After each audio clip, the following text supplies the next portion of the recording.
Ey Jungs, tamam, langsam haben wir es gecheckt. Ihr seid die krassesten, ihr verkauft Shows aus, ihr werdet überall erkannt, alle wollen Bilder mit euch. Aber beruhigt euch bitte, ist gut. Was geht ab, Chilo 385? Ewa und Abdi Süd. Wir sind bei Kurz und Bündig. Die zwei Kurven mit dem beschissensten Podcast. wie hat der Melodie. Ey, ich schwöre ihr zwei. Irgendwann, ich verwünsche euch und nachher sehen wir. Okay? Ja, keine Ahnung, ich bin einfach Bullen geschlagen. Brüder, ich habe Termin. Brüder. Ciao. Ach, jetzt verstehe ich es. Jetzt kurz und bündig. Ja, Bruder. Jetzt gecheckt. Kurz und bündig mit motherfucking Postcard. Das ist kurz und bündig, Mark.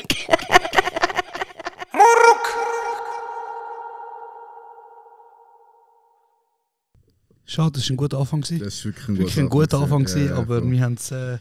Aber jetzt sind wir safe, oder? Ja, jetzt läuft's. Läuft's. Ja. Von Kur oben. Der Ali ist von Kur oben hergekommen. Nein, sorry. Also wir haben gerade darüber geredet, wieso Wir Leute... welche Gast haben und von wo er kommt. Genau, und der Ali vom Rheinquartier, vom RQQR. Wieso hast du R gesagt zuerst und nachher R? Ich weiss nicht, wie sagen wir? R? Nein, R. Eben. R. QQ. Ich dachte R wegen One Piece. One Piece Pirat, ja. Checkst, Okay, okay. jetzt haben wir gecheckt, jetzt ist schon gut gewesen. Danke. Und wir haben darüber geredet, wie oft du angesprochen wirst mit bist du von Kur oben hergekommen? Hä? Und dann hast du gesagt? Dann habe ich gesagt, jedes Mal. Es triggert auch, jetzt weniger als früher.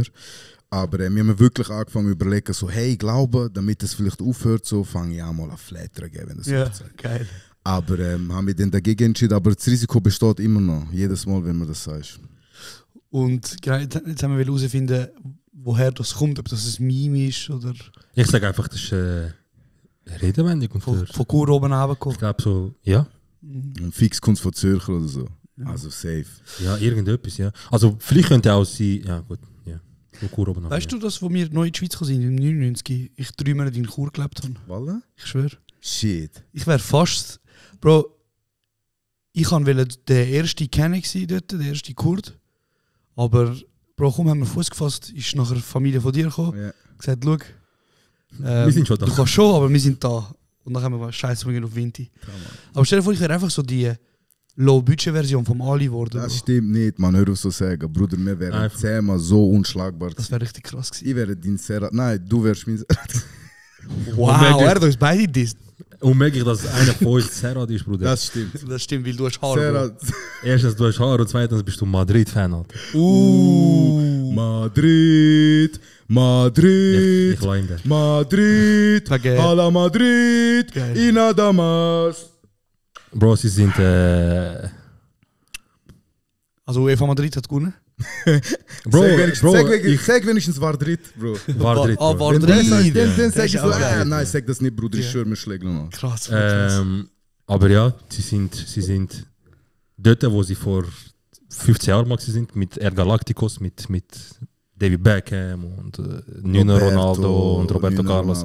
Roberto Carlos. Und jetzt haben sie eine Mannschaft, Bro, die einfach einen langen Ball führen muss. Und der Rest passiert von selber. Ich schwöre, Ein Ball irgendwie führen und der Rest.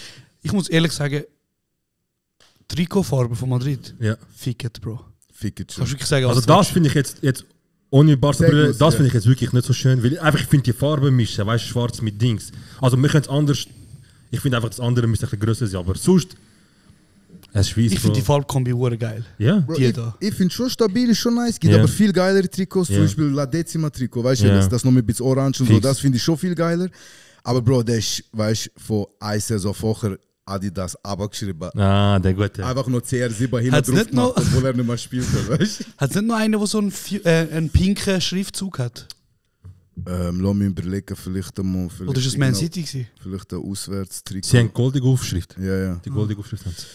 Also weißt du, es gibt natürlich dann verschiedene Versionen, Auswärtstrikots, dies, das. Man Dritte so. Trikot, vierte. Aber Fußball Bro- ist auch mittlerweile nicht mehr Merch, so. Bro, nur Merch, gell? Bro, die bringen das Trikot aus und die machen das Shooting, Bro, mit den Fußballspielern, so, Bro, Hollywood und so. Bruder, die haben Mbappé jetzt geholt, weißt du, gratis, oder? Blöd gesagt. Natürlich Handgeld schon etwas geben, Hunderter und so. Geil. Aber Bruder, die holen uns mit Trikot, Bro. Gell? Ja, ja. Trikotverkäufe, das Ja, Grauens. Riesen, absurd, Bro. ekelhafter Ist nicht dort, Nuttensohn. wo der Messi mal kurz weg ist von Barca Ja. und nachher wieder kommst, hat er wieder das Trikot bekommen. Er ist nicht zurückgekommen. Also, Aha. Keine Ahnung, ich komme nicht. Ich meine, er ist mal kurz weg gewesen, nachher wieder gekommen. Nein, er ist weg, Bro. Er ist weg. Also ich weiss jetzt, dass er nicht mehr dort ist, aber... Ja. vielleicht meinst du, also er hat ja irgendwann natürlich eine neue Rückennummer gekriegt, wo Ronaldinho noch dort gespielt hat. Ist er natürlich Also am Anfang hat er ein kleiner 30 Fisch gehabt. gewesen. Ja. 30 war seine Zahl, gewesen, nachher ist es 10. Und deswegen hat er auch, als er bei Paris unterschrieben hat, hat er nicht das 10 genommen, das 10 ist aber im Neymar gewesen und er hat Genau. 30 genommen. Also ihr sind ja beide Fans von rivalisierenden Absolut. Clubs, oder? So. Ja. Und jetzt in Anwesenheit von euch beiden, muss ich jetzt gleich schnell sagen, das habe ich am Serhat schon öfters gesagt und ich habe das wirklich auch mit ihm lang diskutiert. Ich wollte das dir auch noch sagen.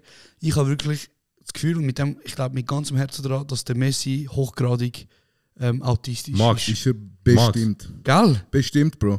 Es gibt wirklich, gib mal auf YouTube so Messi Autistic Compilation. Und dann siehst du wirklich so spezifisch. Ronaldo, spezifische... der Goat vom Dancing Channel. Also Bro, gib ihm, Bro, du findest 1000 Videos, Bro. Channel heißt Messi ist der Nuttersohn, weißt du? Why Messi is a son of a bitch? Krass. Nein, und das ist ja bestimmt, aber schau, du musst auch so sehen, ich glaube, das ist auch so, Leute, die im Spektrum sind, können gewisse Sachen ja, sagen wir jetzt einfach mal plump gesagt, weniger gut, sagen wir Socialize oder so, aber dafür, also und ich meine, wenn Messi mal Spieler gesehen hast, dann muss der fast Autist sein, Alter. Oder außer der ist Gott selber, Bro. Er ist Gott.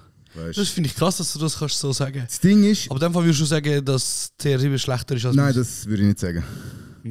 Kommt nicht raus. Nein. Dass deine Aussage macht keinen Sinn. Nein, das stimmt nicht. Schau, Schau, er lässt sich nicht trippeln, Bro. Nein, Bruder, vergiss das. Es geht um das. Schau, die Goat-Debatte zum Beispiel... Ich bin am Zuhören, Bro. Ja, okay. Da. Weißt du, wir haben auf Instagram auch schon natürlich Aber viel, diskutiert. ja, wie ist das Nicht für euch? viel. Also, erstmal ganz ehrlich, ich verstehe ja in dem Fußballjargon nicht viel, aber es ist ja schon so, dass die zwei Clubs wirklich, Das ist also einfach die Rivalen, grössten Vereine auf der Welt. Erzfeinde, Ja. Das sind die grössten Vereine auf der Welt und kein Spiel auf der Welt tut mehr Leute auf der Welt paralysieren als die zwei. Wie El Clasico. Wenn El Clasico ist, schauen knapp 1 Milliarde Menschen krass. Fußball. Wie ein Volk von Ja, Kurz und Bro, bündig. 800 bis 900 Millionen Menschen schauen El Clasico, wenn das läuft. und würde ich sagen, das ist auch schon fast schon so eine Religion, ein Kult. Fan sein. Ey, Also Es gibt Leute, die das so auslegen. Es gibt Ja, Leute, die ja, das so voll. auslegen. Gibt es so Leute, die jetzt nicht im alles- gleichen Raum könnten sein, zum Beispiel? das gibt's absolut. Ja, Bro. So schlimm bin ich nicht. Schau, ich muss auch sagen, mit dem Serhat auf Instagram, letztes Mal, wo wir geredet haben, das ist, glaube ich, eines der erwachsensten und angenehmsten direkt. Gespräche über die Rivalität, die wir da geführt haben. Weil sonst, ich bin auch schon ausgerastet und so, weißt du, Bro, wenn du mal ein wenn- bisschen zu ernst nimmst oder so. Aber hey, für mich ist, weißt, von mir aus kann man sagen, Messi ist der beste Fußballspieler gewesen. Aber es heißt greatest of all time, nicht best of all time. Und für mich ist der greatest einfach Cristiano Ronaldo, weil er, Bro, gone in den hinterletzten Dschungel, Bruder. Kurz. Jeder weiß, wer CR7 ist. Ja. Und das Ding ist, was der Cristiano der junge Ja, Mann, Generation der mit... Goat. Wie mein Cousin. Bruder, der Ronaldo hat mehr Follower als Messi. Wer ist er? Du kannst es so sehen. Bro, Nein, ich meine mehr, Bro. Cristiano, schau, wenn du Messi spielen siehst, du weißt, oder er vermittelt das Gefühl, boah, das werde ich niemals in meinem Leben schaffen.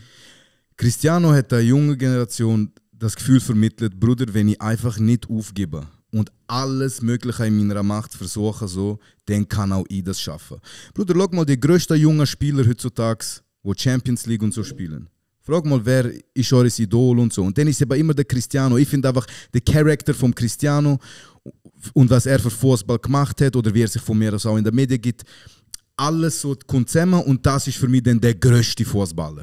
Es geht mir nicht um Beste und Zeugs und Sachen, aber Bruder, Bro, ich find's richtig geil. 1v1 auf Rust. Direkt. 1v1 auf Bro, Rust, ich find's Cristiano richtig. Fick, Bruder. Bro, mein Cousin, Shoutout Hüs, ich liebe dich. Er ist die Hard Ronaldo-Fan. Ja. Die Hard Ronaldo-Fan. Und er ist so die Hard Ronaldo-Fan, wenn ich mit ihm rede, Bro, ich muss lachen, Bro. Weil der Cousin, er fickt mich, Bro, ich lach mich kaputt. Ich so, er sagt immer so, wenn wir diskutieren, also, aber Bruder, euch fällt der Respekt gegen Ronaldo. Ich so, man auch ein bisschen ruhiger, Mann. Er so, nein, Bruder, aber er hat Sachen gleich, dir sagen, er hat nicht. Ich so, Bruder, ich tue ihn nicht aberkennen. Ich tue ihn nicht aberkennen. Aber sind jetzt beide nicht mehr in den Verein, oder? Nein, die sind nicht mehr in Europa, nein. Mann. Die sind beide weg von Europa. Einer ist in den Staaten, der andere ist bei den Saudis.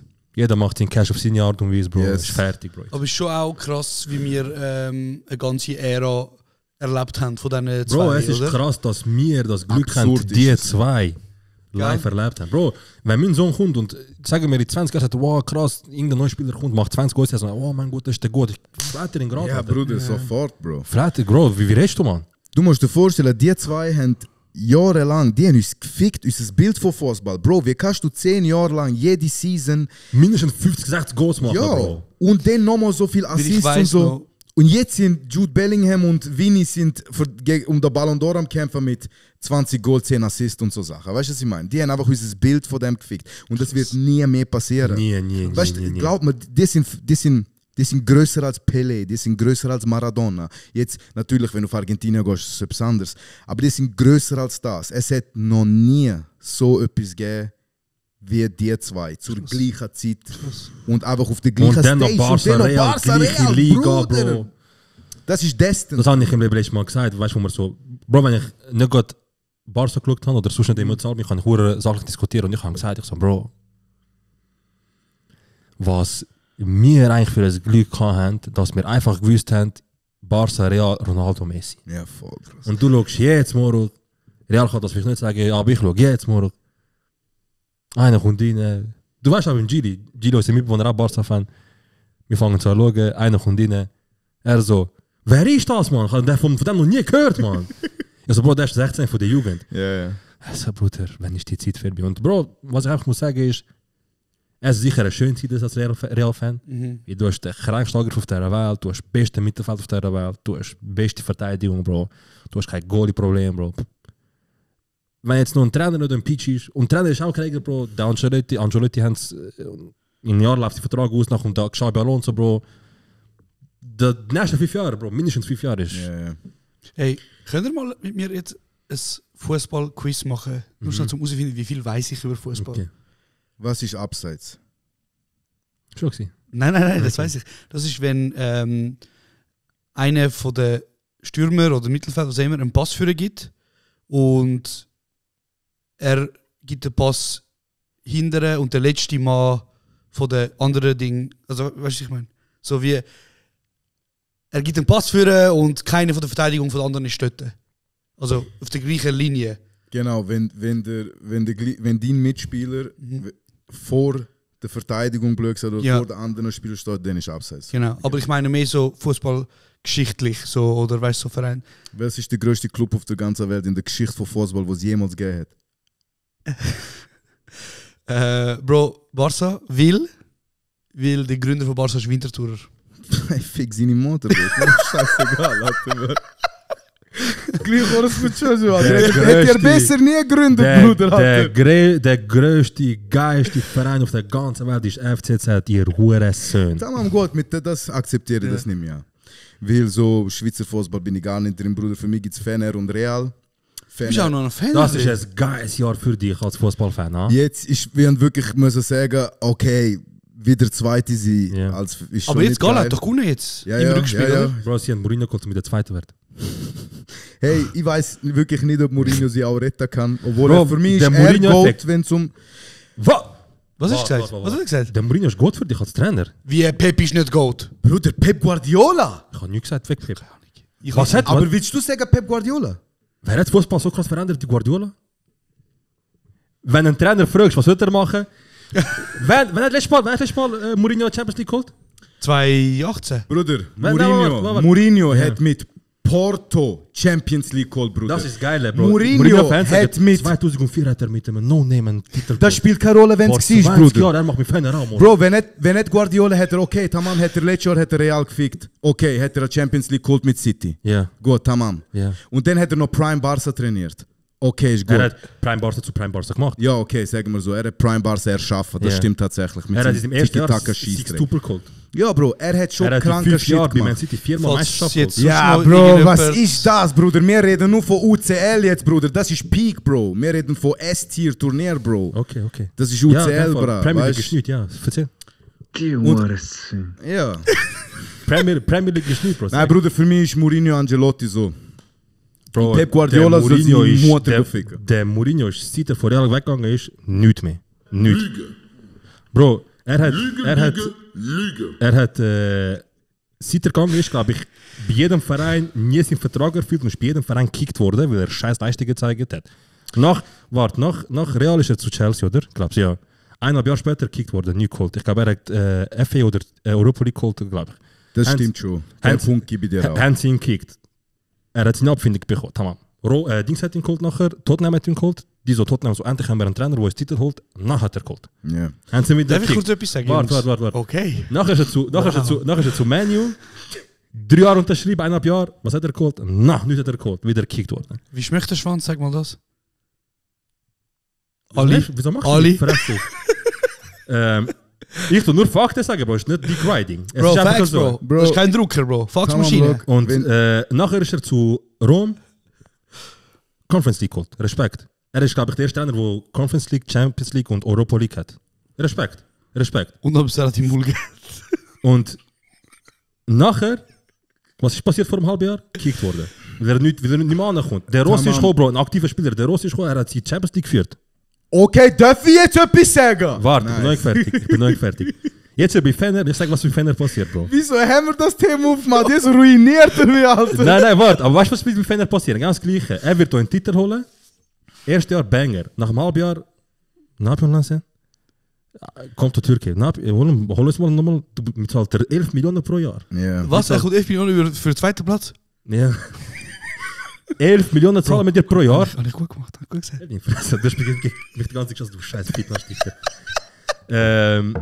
Bro, und das wird ganz sicher auch bei Fenner passieren, Bro. Er wird einen Titel holen und nach einem halben Jahr du sagst, morgen, okay, du bist da erfüllen, nach Siktor geht. Wir müssen ja noch schon schauen, Bruder, der eine trainiert Manchester City und der andere Fenerbahce. Wir müssen schon nicht mehr über das reden. Ich verstehe den Punkt schon. Ja, aber einer ist ja zu Man City und der andere ist Ich weiß. Leider zu Fenerbahce. Ja, ich sage dir ja, Fenerbahce. ich gebe dir viel von diesen Punkten. Boah, schade ist Marko Suvic mit Bra jetzt nicht da, er hätte die ruiniert jetzt. Bro. Ich hätte ihn ruiniert. Nein, Suvic hätte, Bra, ich schwöre dir, Suvic hätte die ruiniert. Ich hätte Suvic zum Brillen gebracht, er hätte Nein, wieder hätte ich seine nicht. Freunde angerufen und gesagt, ich überlege mir, mich trennen von dir. Wer ist der Suiz? Keine Ahnung. Das ist mein bester Homie. Bro. Okay, aber darf ich schnell etwas sagen? Also erstens mal, ich habe keine Ahnung von Fußball Ja. und ich habe wirklich Respekt vor dem Wissen von dir, Serhat. Danke. Ich Du weißt auch sicher mehr als ich, das muss ich aber... Da, Also auch da, Bro, Jungs, ich muss ganz ehrlich sagen, das ist für mich etwas völlig so fern. Ja, so, ja.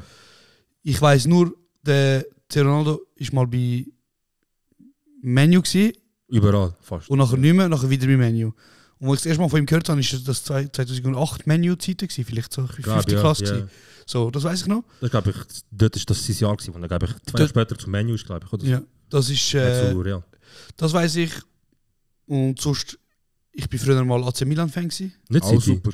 Nein, das auch, aber vorher, so 2000. Bruder, Nein. der älteste Manchester City-Fan ist vielleicht 12 Jahre alt. Schwör. Alter. Man kann mir keine Scheiße, eure Horensöhne jetzt gar noch nicht geben. Man. Das ist Football Genau das, Heritage, Bruder. genau das gleiche wie auch Paris, Alter. Like Ja, Bro, die sollen auch alle fressen. Aber ich habe wirklich Respekt vor der ersten sachlichen Diskussion. Zweitens muss man da auch an dieser Stelle einfach schnell sagen, Serhat hat dominiert.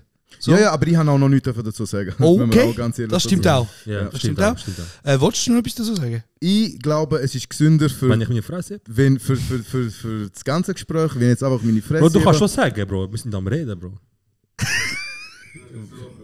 wo Mourinho Prime Barca, Alter, auseinandergenommen hat mit Inter, Bruder. Weißt du noch, Bruder? Weißt du noch, Bruder? Und weißt du, warum haben wir verloren? Weil Barcelona zu obsessed ist mit Real Madrid und ihr im Bernabeu haben wollen Champions League Bernabeu, gewinnen. Bro. Darum sind ihr gefickt worden, Bruder, Alter. Von Jose Mourinho, Bruder, Alter. So, Bro, Bruder, ist er gesegnet, Bruder. Du redest von Sachen, Bro, vor 15 Jahren, Bro. Ich weiß Nein, nicht mehr. Bro.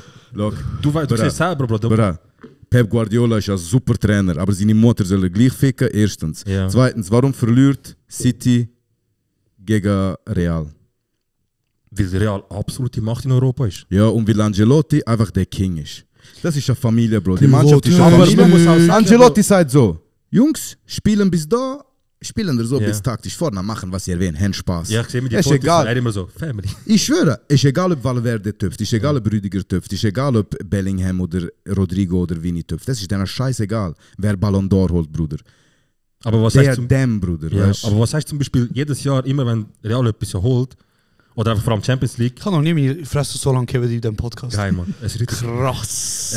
was heißt zu dem, Bro, dass zum Beispiel Leute sagen, es eben wieder kauft. So, Ja, ja. Bayern nicht Offside bekommen, nicht abschließen am Schluss, abpfiffen früher und so weiter und so fort.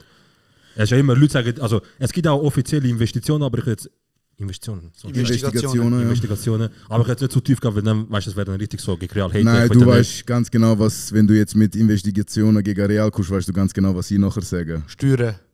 Bro, sag, es ist offiziell widerlegt worden. Habe ich recht? Nein, Bruder, Nein, die haben Schiris gezahlt, jahrelang, Bro. Oh ja. Also, Bruder, uns wird man alle die La Liga-Titel aberkennen. Ganz ehrlich, es tut mir leid. mir? Ja. Wieso haben wir hast du nachgelesen, dass der Fall zweimal abgelehnt wurde? Komm mit Fakten, Bro. Komm nicht so. Also einmal war er vor dem Fußballgericht gewesen, die so, hey, es gibt leider keinen Beweis dafür. Nachher haben sie abgelehnt. Nachher haben sie nachher Real Madrid so. Warum Bro, wir haben das nicht! Ihr habt das nicht wegen dem! Ihr habt das nicht mehr wegen dem! Nein, wir haben das nicht wegen dem, Bro. Weil ihr zu viel Schiris zahlt, wenn ihr kein Geld weil wir einen Huren so einen Präsident hatten, der das Gefühl hat, Griezmann ist 30 Millionen pro Jahr Das stimmt, oder fucking Lewandowski 55 Millionen zahlen, sind nicht behindert. Bro, ich wollte, an dem Tag, wo sie gesagt haben, der Lewa für 45 Millionen, ich habe bereit, Paketbomben schicken. Einfach, dass er nicht ankommt. Dass wir sagen, ey, er kommt später. Ich mich von diesen Aussagen. Ja.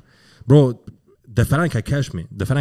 Nein, was ihr schlecht machen, Bro, ihr habt zu einer Zeit lang sind ja wirklich die größte Mannschaft gewesen, die je existiert hat und ihr habt den krassesten Fußball gespielt, wo man jemals gespielt hat. Nachher ist einer gefunden, ja, es klappt schon irgendwie. Ja, und keine Ahnung, ihr habt einfach wirklich schlecht gewirtschaftet. Irgendwie. Bro, ist einfach ab dem, wo Neymar gegangen ist fertig. Ja. Aber hey, ich glaube, wir können uns darauf einigen, lassen wir jetzt Barcelona und Real auf. Bro, look, ich sag dir etwas, ehrlich, das sagen viele auch, Real Madrid ist, wenn es um Dings geht, der grösste Club in Europa, ganz klar, 15 Titel, ob es jetzt alle, jeder kann diskutieren, wie er will, sie haben 15 Titel in der Champions League. Und fußballerisch finde ich Man City so, der grösste Verein. Ja. Und Barcelona, Bruder, das wird noch 15 Jahre brauchen, bis sie wieder unter den Top 5 mitreden, aber ja, ich glaube es ist ein Fact, kannst du nicht aberkennen, Bro, 15 Champions League-Titel, grösster Verein, die haben das dominiert. Ich glaube, der zweite, der als nächstes ankommt mit Champions League-Titel ist Milan mit 7 oder so, ja. Das was AC Milan Real hat 15. 13. 15. 15, genau, 15. Und Bro, das heisst, Milan müsste straight die nächsten 8 Jahre lang Champions League gewinnen, zum ankommen. Bro, Real Madrid hat gleich viel Champions League-Titel wie die ganze Premier League. Krass. Also weißt, nein, look, was ich dazu sage, ist, hey, es gibt immer sassy Situationen in allen Spielen. Also es gibt wirklich, ich erinnere dich, Barcelona gegen Chelsea. Ja. Weißt du noch? Das sage ich auch direkt, Bro. Zum Beispiel, weißt du, es gibt immer wieder so Situationen, gewisse sind heftiger, gewisse. Und look, es ist einfach so, wenn du da oben bist, es ist in allem so, Bro. Wenn du einfach da oben bist, Leute von unten müssen irgendwie das diskreditieren, oder? Und darum kommen dann auch Begriffe wie Madrid und etc. Das jetzt bei Bayern müssen wir alle ganz klar sagen, krasser Schiedsrichterfehler, massiv, er muss weiterspielen lassen, es wäre abseits gewesen am Schluss. Weißt du, das kommt dann auch noch dazu, Bruder, der Typ pfeift ab, 4 Realspieler bewegen sich gar nicht mehr und Bayern-Fans, oh mein Gott, wir haben ein krankes Goal gemacht. Bruder, niemand hat sich mehr bewegt, niemand hat mehr gespielt, das Goal wäre nicht passiert, hab deine Fresse. Yeah. Und wenn du wirklich glaubst, Bruder, dann bist du der Lulu am Anakoim. Ja. Bro, es ist eine Macht, sie können wirtschaften, sie machen das top, sie haben eine Top-Mannschaft, Bro. Krass. Bro, wir haben 15. Champions League-Titel geholt, 2 Tage später haben wir announced, dass Kylian Mbappé zu uns kommt. Keine Chance. Also sorry, Flex, Bruder. Das ist Obermacht, das ist die nächsten 5 Jahre lang. Außer es ist jetzt wirklich spielerisch, es läuft gar nicht, aber sonst die nächsten 5 Jahre musst du einfach verlassen. Hey, man spekuliert darauf, dass vielleicht die nächste Season gar nicht so krass für Real wird wegen Kylian und Bro, es muss Zeugs und Sachen, aber Bro, ich weiß nicht, was die du weißt einfach, Mbappé ist nicht mehr bei PSG. Nein. Er ist jetzt gratis. Bro, der Mbappé hat theoretisch können in 2 Jahren Milliardär werden mit Fußball. Ja. Theoretisch. Aber? Er hat es nicht gemacht. Wieso? Er hat gesagt, hey, weißt du was, 15 aus 600 Millionen voll okay. Also das lange, 600 Millionen ist voll okay. Wieso ist er, er ist von Monaco zu Paris. Ja. Größte Fußballtalent aktuell damals gewesen und jeder hat ihn wählen. Bro, es gibt 2 Leute, denen würde ich wirklich gerne in die Fresse schlagen, die Fußballer sind. Ja. Suarez fair. Ich küsse die und Mbappé. Ja. Fair. Weil einfach wegen Suarez wieder so ein Hasen-Nuttersohn ist. Er ist auf dem Feld, ich glaube, es ekelhaft gegen Spiel, ich verstehe. Einer der größten Nuttersohn, Bro. Ja. Und Mbappé, nur wegen dem einen Bild, wo er so ausgelacht hat. Weißt du, wie das? Bei irgendeinem Match macht er so, irgendwie lacht er irgendjemand aus, so umgekehrt ist. Er sieht ja aus wie ein Ninja Turtle, Bro. Ich schwöre auf alles, Bro. Ich meine das voll ernst. Aber wenn es zum Thema Wokeness geht, er ist Nummer 1. Ah ja, okay. Ja. Okay. Nicht? Das stimmt. Ja. Das weiß ich sogar nicht. Also jetzt müsste rein theoretisch Rodrigo und Vini auch. Er so, geil, ja. Nein, aber auf jeden Fall, Bro, Bro, der Mbappé ist von... Du gehst richtig auf bei Fußball, gell? Bro, ich will über Fußball reden. Krass. Der Mbappé ist von Monaco zu Paris und hat einen 5-Jahres-Vertrag unterschrieben. Und der Präsident von Paris so, ich bin der größte Hurensohn, wenn er gratis zu Real geht. Und nachher ist der Vertrag fast ausgelaufen und die so, gar nicht. Und dort ist schon per Handshake offiziell mit dem Präsident nicht unterschrieben, aber er so, hey, ich komme, tamam. Und der Präsident ist auch, er so, okay, tamam, er kommt. Nachher ist der Arabiker so, hey, was meinst du? Ich gebe dir jetzt 300 Millionen Handgeld Ja. und du verdienst in 2 Jahren 200 Millionen. In 2 Jahren 500 Millionen, bleib doch da. Das ist ja nichts. In 2 Jahren 500 Millionen? Bro, was hast du für... Warte, vorher hast du 600 Millionen gesagt, ist er für 600 Millionen gegangen? Das ist das, was ich meine, 500 Millionen, ja. Aha, okay. Und nachher ist so, look, er so 500 Millionen. Ja. Letzten Sommer Aha. ist Al-Hilal von Saudi-Arabien zu Paris, Ja. weil er hat gesagt, ich bin der größte Pitch, Ja. wenn ich ihm gratis gebe. Ja. Und dann schon Leute gesagt, hey, look, sein Vertrag läuft in 2 Jahren aus, er geht zu Real, ist fix, jeder weiß. Ja. Und dann ist Al-Hilal gekommen, die Araber ist so, Bruder, komm zu uns. Also ich kann, Bro. Nächstes Jahr ich kann, also ich komme nicht zu euch. Ja. Kein Problem, komm für 1 Jahr zu uns. Ja.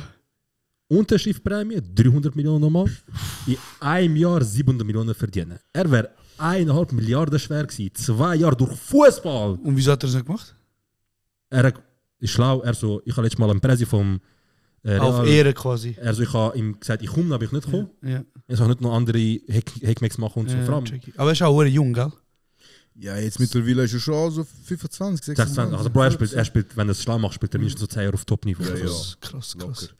Gut, aber jetzt haben wir eine halbe Stunde über Ja, Fußball geredet. So, Es war auch nötig gewesen. Ja, ja, Dafür ja, auch, das es muss man müssen so passieren. ich Ja, finde, ja, ja. ich habe es wirklich sehr spannend gefunden. Für Ja, mich ist das voll okay. Es kann auch sein, dass vielleicht gewisse Leute abgesprungen sind jetzt, aber Vorher, ich mache nachher im Kapitel den Fußballtag, dass ich gerade wissen, wird mir das nicht geben. gut.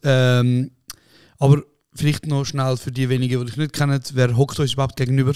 Hey, mein Name ist Ali, ich bin geboren und aufgewachsen in Chur.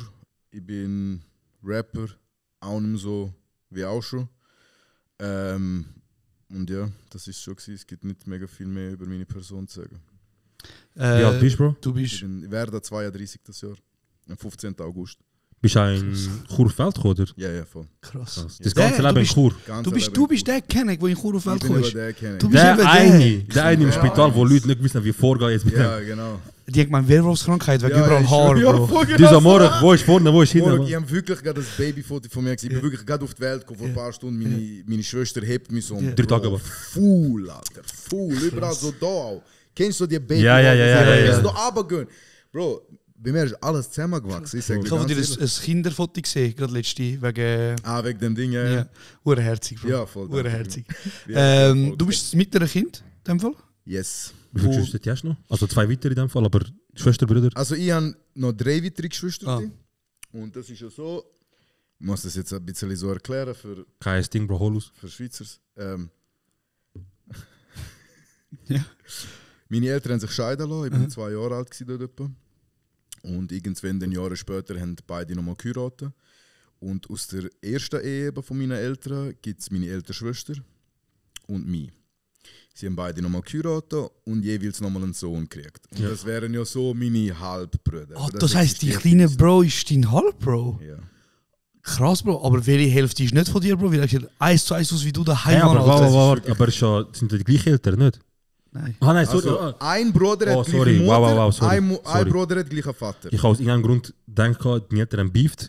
Und nachher wieder. Und dann sie weißt du was, Ah, vielleicht so. können wir... Ja, ja, okay, ja. sorry, Nein, sorry. nein. Das passiert ja auch oft, wenn wir ehrlich sind. Also ja. bei uns eben schon, deswegen... Ja, ja. Okay. Nein, das ist auch immer so ein Ding. Das ist schon, das macht man bei uns ja nicht. Ja. Sich scheiden lassen und so. Und darum gibt es auch ganz viele unglückliche Familien. Ja, und ganz viele Wow. Kennex, die in Therapie müssten gehen. Oder Ganz einfach genau, statt ja. die Therapie gehen, ihre Familie betrügen.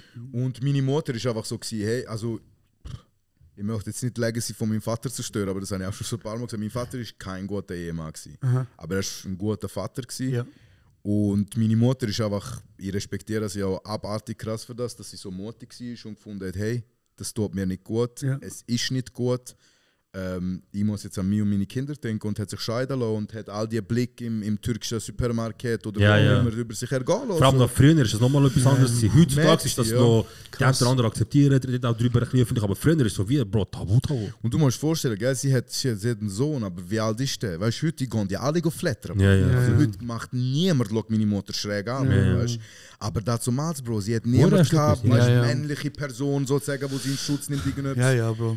Das Macho-Getue, ich schaffe, also weißt du, zum Beispiel, ich merke, ich bin ja jetzt auch einen Monat turnen gewesen, oder? Und dort ist es auch noch das Ding. Also weißt du, meine Großmutter zum Beispiel schaut mir ins Gesicht und sagt so, ich verstehe nicht, wie sich deine Mutter vorher können scheiden lassen von deinem Vater. Weißt du, so, Bro, wie kannst du so etwas sagen? Weißt du, nach all dem. Dann habe ich ihr gesagt, ja, was hat sie alles erlebt? Nach ihrer Antwort ist ja, ich auch. Eben, das ist das Problem. Weil... Ja, Bände da andem. Ja, aber das ist eben das Problem. Sie sagen ja, ich habe es ja irgendwie geschafft und wegen dem heisst es wie, dass es für sie... Sie muss auch. Nein, es ist wie so okay, wenn das passiert. Ja, wenn all das passiert, was passiert ist. Man relativiert so. Sowieso, ja, also du nicht so übertrieben. Dabei, niemand hat jemals ihre Mutter jemals so einen brechenden Moment gehabt und gesagt hat, wie, das darfst du dir nicht gefallen lassen. Das ist nicht richtig. Aber jetzt kommen wir wiederum zum Thema, früher, Bro, konservativ, Geschlechtertraining, Bro, ganz klar, Mann das, Frau dies, Mann macht das, Frau darf das nicht zum Beispiel und so weiter. Und früher ist auch viel, vor allem bei uns geheiratet worden zum Bodenschützen und so. Zum Bodenschützen, in der Familie bleiben und so weiter. Und dann ist schon erst recht noch, du willst dich von deinem Cousin trennen, beschreibst dich nicht. Ja, voll. Er schlägt dich ja erst deinen Cousin, was tust du so? Ja, voll. Weißt du so? Das ist schon krass. Ja, das ist sehr schwierig, so Zeug, ja. Ich habe im Fall, als ich jetzt den Monat oben war, habe ich ja viel mit diesen alten Frauen geredet und so Geschichten von früher. Nachher ist mir eine Geschichte erzählt worden, die würde ich gerne mit euch teilen, die finde ich eigentlich krass. Ich weiß nicht, ob eure Eltern das gesagt haben, aber bei uns, ich habe den Begriff in meiner Kindheit oft gehört, so Ben sen anneni kaçırdım. So, ich habe deine Mutter also entführt wäre ja jetzt so die 1:2 Übersetzung. Und es ist mir immer in so einem Witz gesagt worden, dass ich denke, es kann gar nicht entführt bedeuten. Also weißt so, es redet ja alle so easy drüber. Weißt? Ja. Und die Essenz von dem Ganzen ist, glaube ich, so, dass ein Mann eine Frau vom Dorf mitnimmt, mit ihr in den Wald geht, eine Nacht verbringt so. Oder irgendwo so mitnimmt. Und nachher, wenn sie zurückkommen, müssen sie heiraten, weil sie haben ja eine Nacht zusammen verbracht. Ob da jetzt etwas passiert ist oder nicht, scheißegal, aber es geht um Ehre, so quasi. Genau. Sie ist jetzt befleckt. So. Ist ja so das reine Grundprinzip von dem. Krasser also ja, es gibt noch... Krasser Cheatcode, weißt du? Es gibt noch einen anderen, also zum Beispiel, was ja immer noch so das Ding ist von Dunne, ist, wenn sich zwei lieben oder zwei heiraten, holst du den Segen von der Familie. Ja. Und wo oft zum Beispiel... Kommst du den Segen nicht über. Und dann sagst du, weißt du was, verpissen wir uns, hauen wir ab, Katschalem. Ja. Gehen wir weg. Und nachher sind sie eben Nacht weg, 2, 3, was auch immer. Und nachher irgendwann akzeptieren dann die Eltern, ja gut, ihr gehört jetzt zusammen, wir sind jetzt mehrere Nacht weg gewesen. Du hast quasi Wert verloren. Ist jetzt sehr plakativ gesagt, aber blöd gesagt ist das ja Fakt, oder? Hey, und dann habe ich so ein bisschen mit diesen Großmüttern geredet und sie haben mir so erzählt, und jetzt kommt die Story, Jungs. Damals war es normal gewesen, zum Beispiel, dass so 3, 4 Jungs vom anderen Dorf gekommen sind und immer so geschaut haben, weißt, welche gefällt mir. Und sie haben sich immer so vorher gesagt, hey, heute gehen wir Fatma entführen quasi. Bruder, und das ist ein bisschen eine Mutkiller-Geschichte, aber ich finde es noch wichtig, dass wir darüber reden. Ja, sicher. Sind so 14-, 15-jährige Mädchen so. Und dann kommen die Jungs, wie so die Geier, Bro, wie so Wölfe und versuchen sie mitnehmen, weißt du, so. Und so quasi, weißt du, ich gehe mit dir weg und nachher heisst das, wir müssen zusammen sein. Und Bro, das ist, glaube ich, etwas verdammt Verstörendes. Also weißt du, natürlich die Frauen rennen weg und was ich damit sagen will, ist, einer hat es dann irgendwie geschafft, hat so die eine mitgenommen, nachher die Mutter geht sie suchen, nichts, oder? Nachher kommen sie zurück, nachher sind sie verheiratet. So, und die Eltern akzeptieren das, sie akzeptiert das, so hey, du hast ihn zwar nicht wollen, aber du bist jetzt 3 Nächte mit ihm weg gewesen, also musst du jetzt mit ihm. Und aus dem raus entstehen ja so viele Generationen. Oder? Ja, das haben jetzt gar nicht überlegt. Oder? Und überlege mal jetzt, wie krass eigentlich, dass vielleicht so viele Menschen heute auf der Welt sind, nur weil die Urgroßeltern, also wie ihr Urgroßvater deine Urgroßmutter entführt hat, Bro. Also, wir nennen es jetzt halt einfach auch noch entführt. Ja. Aber keine Ahnung, für mich heisst das einfach auch vergewaltigt. Ja. Sorry, dass Also das Wort ich jetzt muss- verschieße, aber weißt du, wir müssen es auch beim Namen nennen. Ja, das so. stimmt, das stimmt. Aber ich muss auch sagen, ich habe das so eindrücklich und krass gefunden, wie die Frauen, wie die Großmütter mir das so nonchalant und auch lachend erzählt haben. Aber im Kern ist wirklich so, du bist ein 14-jähriges Mädchen, Bro. Und du musst einfach, weißt du, so, du rennst weg, weil du hast Angst, dass dich der mitnimmt, weil der hat das Auge auf dich geworfen. Ja, das ist heftig. Also, ich kenne mehr die Art von miteinander zusammen abhauen, Ja. weil Genau, wir ja. möchten zusammen sein, aber unsere Familie möchte das nicht. Ja. Ich kenne mehr so Stories als, Sicher. als die natürlich. Aber ich weiß, dass es das gibt und du musst dir jetzt mal überlegen, was aus dem daraus entsteht, nebst dem, dass viele Generationen nachher kommen. Und zwar die Voraussetzung, dass du, sagen wir, irgendwann Kinder hast, eine Familie hast und die möchtest erziehen und ihnen Liebe geben. Ja. Die Voraussetzung ist meistens, dass du die auch schon empfangen hast. Ja. Jetzt sag mir, wie soll ein 14-jähriges Mädchen, das entführt worden ist Ja. und gezwungen worden ist und sie wahrscheinlich nie natürlich, weißt, Liebe und Gefühle sind, aber das kannst du nicht rationalisieren. Ja, ja. Aber du, jemand, der noch nie das entwickelt hat, wie soll die Person das Kind erziehen und versuchen, Liebe zu geben, weil du wo hast ja keine nie ist, gekriegt, ja. oder? Und aus dem heraus entsteht immer das und das und So ein darum Kreis, ja. ist lustig, wir zwei kommen zwar Ja, von voll. recht eigentlich Gleiche gleichen Ecke, ja. Ort, können wir sagen. Du kommst noch mal ein bisschen von was woanders, aber die Storys sind immer alles die gleichen. Ja. Unsere Probleme, die wir haben, Jungs, sind alle die gleichen. Die Komplexe, die wir haben, alle die gleichen. Ja, das Wenn wir stimmt. zum Therapeut gehen, ich weiss, wir erzählen familiär von den gleichen Sachen. Ja, ja. Und das entsteht halt immer durch das und irgendwann muss man so etwas wie auch einfach aufbrechen, weißt? Und darum bin ich so froh, gibt es so viele Ausländer da, sage ich jetzt einfach, wo anders sozialisiert worden sind, sagen wir einfach, unsere Eltern sind ja nochmal ganz anders sozialisiert worden, dunne irgendwie, und dann kommst du hierher und es ist alles ein bisschen Straub. Aber ich bin so froh, ist es einfach heutzutage alles gemischt, klar gibt es noch Problematik und so, aber dass alles so gemischt ist, dass man wie im Kollektiv das könnte ein bisschen aufbrechen, weil eben wir haben schon mal, ich habe schon Schweizer Freundin gehabt, du auch, weißt du, das ist wie Immer so, noch. hey, ich kenne im Fall viel, also ich habe viele Freunde aus dem Balkan vor allem. Ich habe das Gefühl, bei den Bosnien und Albanern, ich möchte jetzt niemandem etwas unterstellen, fällt mir auf, ist immer am heftigsten, die dürfen nicht mit anderen. Ja, das ist krass. Aus einem anderen... Es gibt ja auch SRF-Dokus, so, wo wirklich so effektiv zum Beispiel ein Albaner sagt so, hey, es ist so die Erwartungshaltung, weißt du, so, Ja. also du bist Hippie, also musst auch. Und dann hat er auch gesagt, so, hey, wir haben es sehr lange geheim gehalten, ich und meine Freundin, ist eben auf SRF, und nachher haben sie es dann irgendwann mal gesagt, und nachher hat er gesagt, überraschenderweise ist das sehr okay angenommen worden. Aber Was ist jetzt- er Schippi oder sie? Aber eben, was jetzt bei dieser Doku halt nicht so im Vordergrund gekommen ist, er ist ein Schippi. Ich glaube, wenn sie Albanerin gewesen wäre und das platziert hätte, Wär's noch ganz gleiche anders. Kultur, Jungs. Wir müssen das nicht vorspielen. Gleiche Ja, Kultur. Ich glaube, es wäre anders rausgekommen. Glaube ich auch. Hey, das finde ich eben, also das ist ein super krasses Ding. Also erstmal muss ich schnell sagen, zu dem Thema, was der Ali gesagt hat, also ich bin voll bei dir so. Wir haben alle sehr ähnliche Geschichten, wir haben alle einen ähnlichen Rucksack, ich glaube. Aber ich denke auch wiederum, wenn du ein Kind hast, glaube ich, kann auch Liebe geboren werden, bevor er kein war. So, das muss man Das auch schnell stimmt. sagen. So. Also so viel Leid. Meine Mutter ist für mich voll. der ganz große Beweis dafür. Ja, Weil sie und- hat so viele Geschwister und ich sage es jetzt ganz offen, Ja. die sind alle Job-Menschen. Ja, ja, Bro, es ist Sie also... hat Empathie und Liebe irgendwie gekriegt. Ich weiß nicht, warum sie eine von 10 ist oder so, wo das Ja. hat, aber hey, ich bin mit so viel Liebe aufgewachsen und so Ja. viel Empathie und darum kann ich das auch geben. Bro, Vielleicht genau. besser geben. Genau. Aber ja, das gibt natürlich auch, nicht jedes Beispiel Ja. ist immer das gleiche. Ja, aber ich meine, rein aus Logik oder aus rationaler Sicht betrachtet, macht es keinen Sinn, dass meine Mutter ein guter Mensch ist. Also weißt du, so, mit all dem, was sie erlebt Ich hat. weiß, was du meinst. Ja. Weißt du, was ich Das meine? kann ich So, krass nachvollziehen. voll. Und darum muss man gleich auch sagen, so, hey, look, eben, es ist natürlich schon ein Aufbrechen von uns, aber es ist auch ein globales Ding. Also auch in der Türkei und in Orten, die man vielleicht nicht erwartet hat, passieren ja sehr viele Gespräche und eine Anti-Bewegung und so ein hey, das, und weißt auch die Großmütter, die darüber lachen, können mir erzählen und sagen, hey, es ist eigentlich etwas sehr Grusiges gewesen. Und natürlich machen wir das Aufbrechen, aber ich glaube, es ist auch ein globales Ding und es ist auch sehr viel natürlich unseren Eltern geschuldet.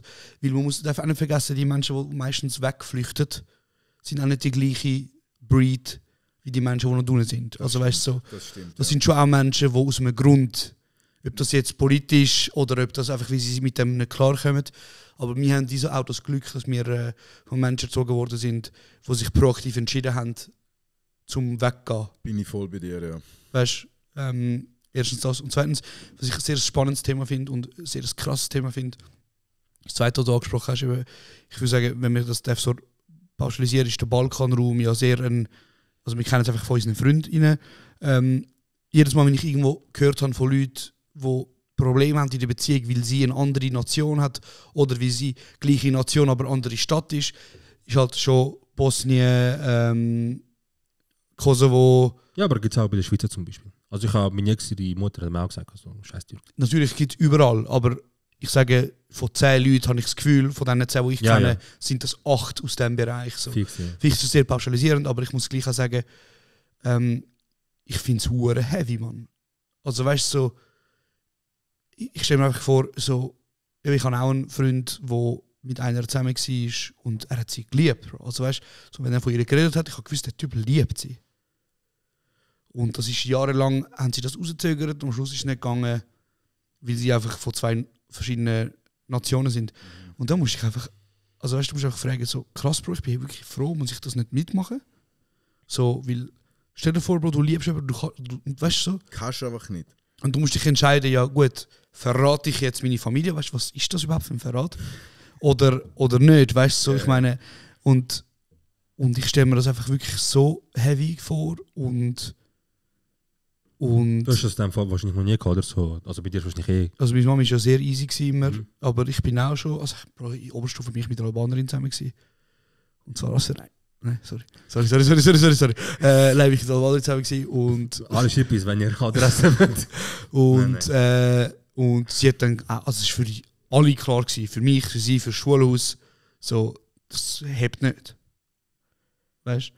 Und ich meine, es hätte auch nicht gehabt, wenn ich so jetzt darüber nachdenke natürlich, aber damals hast du gedacht, es ist Romeo und Julia in diesem Bitch, Bro. Weißt du?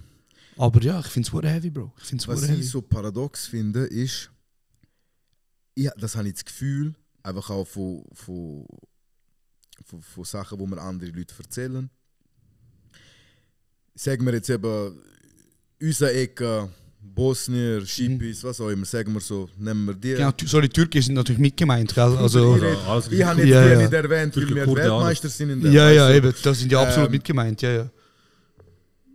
Es ist so paradox, dass es da mehr noch das Mindset hat, als was es drinnen noch ist. Weißt du, die sind vor... Bist schon mal, also gut, ja, sogar Antep, syrische Grenze, Bro. Leute laufen Handy, Bro. Ich habe das nicht...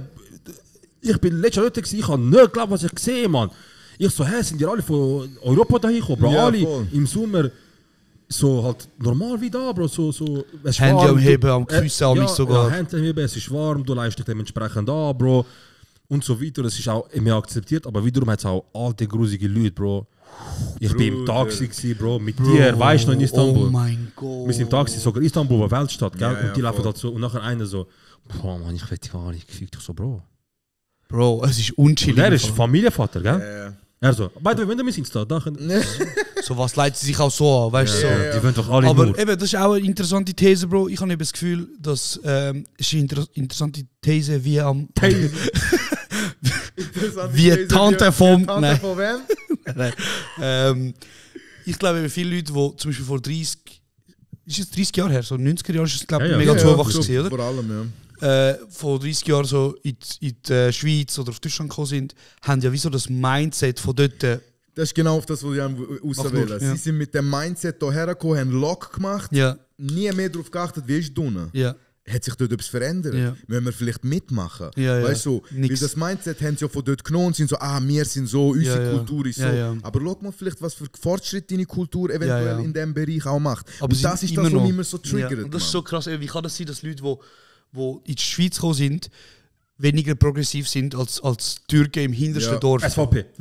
Ja, also nein, aber Ja, nein, das finde ich auch sehr absurd. Und apropos, das, was du gerade erzählt hast, ich bin auch mit meiner damaligen Freundin, so sind wir, glaube ich, im im 2018 bin ich mit ihr so Antalya Kast dort, weißt du, sind wir zuerst mit Schon, Babyferien, Highschool-Ferien, nachher Kappadokia, go Ballon filmen. Handy am Flugmond, das bin mit Aschken. Du Schwanz, Alter, krass. Sind wir zuerst so und dann habe ich gesagt, ey, du musst meine Anane kennenlernen. Anane ist Mutter von Mutter. Für die, die es nicht wissen, gehen wir ins Dorf. Und meine Mutter ist von Marasch, aufgewachsen, die meiste Zeit ist sie aber in Antep. Und meine Großmutter hat im Dorf gelebt. Und dann bin ich mit ihr dort hergegangen, 3 Tage. Super nice gsi. Annehmen hat sie so genommen. Am Schmöcken und so. Schön, richtig geil gsi für mich. So Dorfleben gezeigt, etc. Bro, noch haben wir wieder Stadt, gell? Dort Kapalitscharsch, marktmäßig, Bro. Bro, ich habe dort, glaube ich, locker 3-4 Mal dort Fetzerei gehabt. Bro, sie fragt meine Mutter noch, weil sie hat mega Respekt vor anderen Kulturen, sie interessiert sich auch fest dafür. Sie fragt so Songül, wie soll ich mich anlegen? Was ist okay, was ist nicht okay? Und meine Mama, ultra liberal, weißt du, ihr ist egal, was du leg an, wie du willst, Mann. Leg an, was du willst, wenn einer etwas sagt, weißt du, ich sag ihm und so, oder? Und hey, was hat sie angelegt? Kennen so die Radlerhose, die kurze Leggings, so über Knie sogar, über Knie. Bro, der riesiges T-Shirt, 5XL, du siehst nicht einmal etwas, weißt du, siehst gar nichts, als ob sie ein Bob ist. Und auch wenn, Alter. Plus, auch wenn, aber sie hat gefunden, hey, mach so aus Respekt. Das ist ja nicht. Hat sogar so einen Turban gemacht, das hat sie im Sommer gerne gemacht, weißt du, so einen Turban mit Tüchli und so. Bro, noch gehen wir dort am Markt. Sorry, hast du die gehört? Nein. Hast du gesehen, was ich? Maschallah. Alhamdulillah, Bruder. Bro, sie checkt schon. Ja. Sie checkt schon. Noch gehen wir dort, gell? Und dann sehe ich immer wieder Frauen so. Ja. Männer so. Alter. Bro, und gell, am Anfang bin ich so gesagt, ich wohne nicht da, ich lebe nicht da. Dort ist auch anders. Bro, dort findest du lieber nicht um, Bro. Die stechen dich, Bro. Bro, die haben auch keine Perspektive, Bro, die ficken dich. Und die haben meinen Rücken nicht dort, weißt du? Ja, besser, Bro, besser. Ich bin so, hey, alle besser Chillbits. Geh nicht grad direkt auf Barrikade und so, weißt du? Bro, denn einer aber, gell, dort im Kapalitscharsch, dort beim Mann. Bro, einer ganze Zeit am Hin- und Herlaufen, so richtig ekelhaft am Robert, gell? Bro, irgendwann haben wir nicht mehr können heben.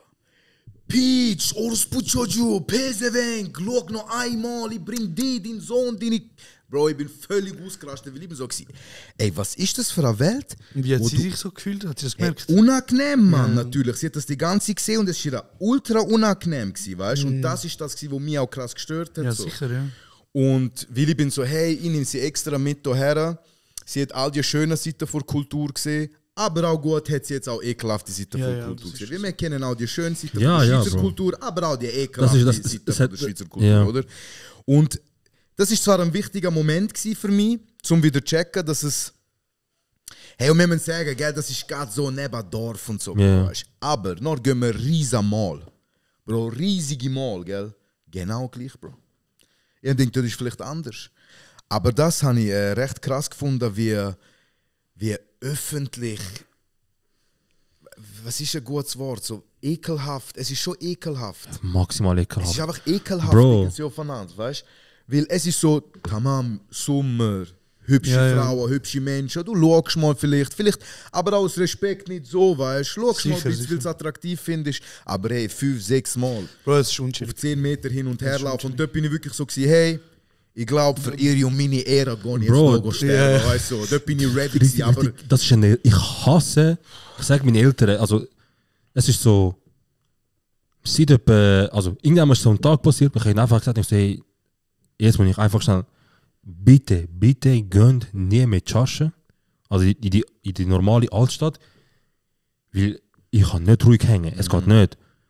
Bro, du gehst so in die Stadt und schon am Anfang, wir laufen so, gell, und ganz normal im Sommer angelegt. Und wir laufen, Bro, und ich habe genau gewusst, es wird sicher irgendetwas geben, aber mir ist scheißegal gewesen, weil ich habe also ich mit meiner Fam, und dann war mein Cousin seine Fam und mein anderer Cousin seine Fam. Also wir sind so einfach 3 Familien. Bro, wir laufen, gell, und unsere Eltern, also unsere Mütter gehen gerade so in einen Laden so. Und dann sehe ich einfach so, während sie rauslaufen, wie so 2 so machen so. Immer wieder, weißt du, okay, weißt du, schauen, was soll ich machen, weißt du. Und dann, Bro, sehe ich, wie sie extra, weißt du, so, eben so urlaufen, so entgegen quasi und dann sich umdrehen. Bro, sie dreht sich um. Ich hab gedacht, was läuft, Bro? Ich habe wieder so Dings, nachher, sie dreht sich um so, dreht sich führen und der Deno gibt ihnen einen Flatter, also einen, er so, Nebacha null. Nachher der andere so, Hijab, also sick droge da mal nachhören, weißt du, und zuerst das, ich so, okay. Bro, und ich habe gedacht, so, du siehst doch, ich bin, die Frau ist mit Mann, Kinder, was bist du für, also weißt du so. Wir laufen weiter runter und 2-3 Mal so wieder Blick und eben 2-3 Mal so reden, null so und so weiter. Und einmal ist dann ein Moment passiert, wo es richtig unschön wurde ist und du musst dir vorstellen, ich meine, du bist 3-fache Mutter, Bro. Du bist in deiner Heimat und irgendein Nutensohn, Bro, kommt hure näher, also weißt du, so, hure näher an dich ran. Meine Mutter ist so der Trese und einer ist so da. Und dann schaut er rechts, geht er näher ran. Ich so, dann geht er nochmal näher ran und irgendwann mal, ich gehe so stehst auf und ich warte, weißt du, bis er viel zu näher zu meiner Mutter ist. Vielleicht nicht, dass ich trüppe, weißt du? Ja. Irgendwann mal sehe ich, wenn er so eine Jacke nimmt und über seine Hand tut und nachher geht ich so, der Move, Jacke verstecken. Bro, und dort, ich habe wirklich so selten Momente, wo ich so wirklich so schwarz vor Augen habe, weil ich bin nicht so ein Mensch, der so gewaltverherrlichend ist oder so. Aber dort ist wirklich so, ich habe dort wirklich nur noch schwarz gesehen, bin auf ihn los. Vielleicht hat er auch nichts gemacht, aber ich habe einfach, weißt du, so, die erste Hälfte macht immer so, dann kommt er die Jacke drüber und macht immer so mit der Jacke so ein bisschen näher, weißt du. Ich so, was sind das, weißt du, so. Und dann ausgerastet, handgrifflich geworden und so, Security ist gekommen, hat ihn rausgekickt, hat nachher auch so, irgendwie mich kommst du nicht, ich habe einfach gesagt, er hat das gemacht, so, okay, ist gut. Und dann hat mir gesagt, so, hey, ich darf nie mehr in die scheiß Stadt hineinlaufen. Das sind nicht Menschen, die da sind. Das sind Tiere, Bro. Das ist ja leider Realität. Und das ist für mich, ich muss dich kurz korrigieren, Bro, das ist für mich nicht etwas Kulturelles, das hat mit Erziehung zu tun. Wenn du die Heime das Gefühl bekommst, dass das andere Geschlecht pauschal wegen dem Geschlecht weniger wert ist als du, oder du das darfst machen, ist voll okay, weil wieso, das ist ihre Schuld, ihre Fehler, dann ist das erst das Problem von der Erziehung. Und bei so Leuten, Bro, ich wäre zu gern einfach Tür abschliessen, heimgehen und so wie der Horrorfilm, Bro, zuerst mal pauschal alle verprügeln und nachher alle anbinden an einen Stuhl, Bro, und einfach über das ganze Wochenende ohne Trinken, ohne Essen, ihr schaut nur noch so scheiß Film darüber, wie man sich als Mensch in der zivilisierten Gesellschaft verhält. Bro, nachher schickst du sie raus, nachher, wenn sie den ersten Fehler machen, Bro, wie bei den Dingen, geht der Fuß, geht wieder zurück. Nochmal das ganze Wochenende schauen, Bro, bis wieder sitzt. Bis es sitzt, du Hurensohn.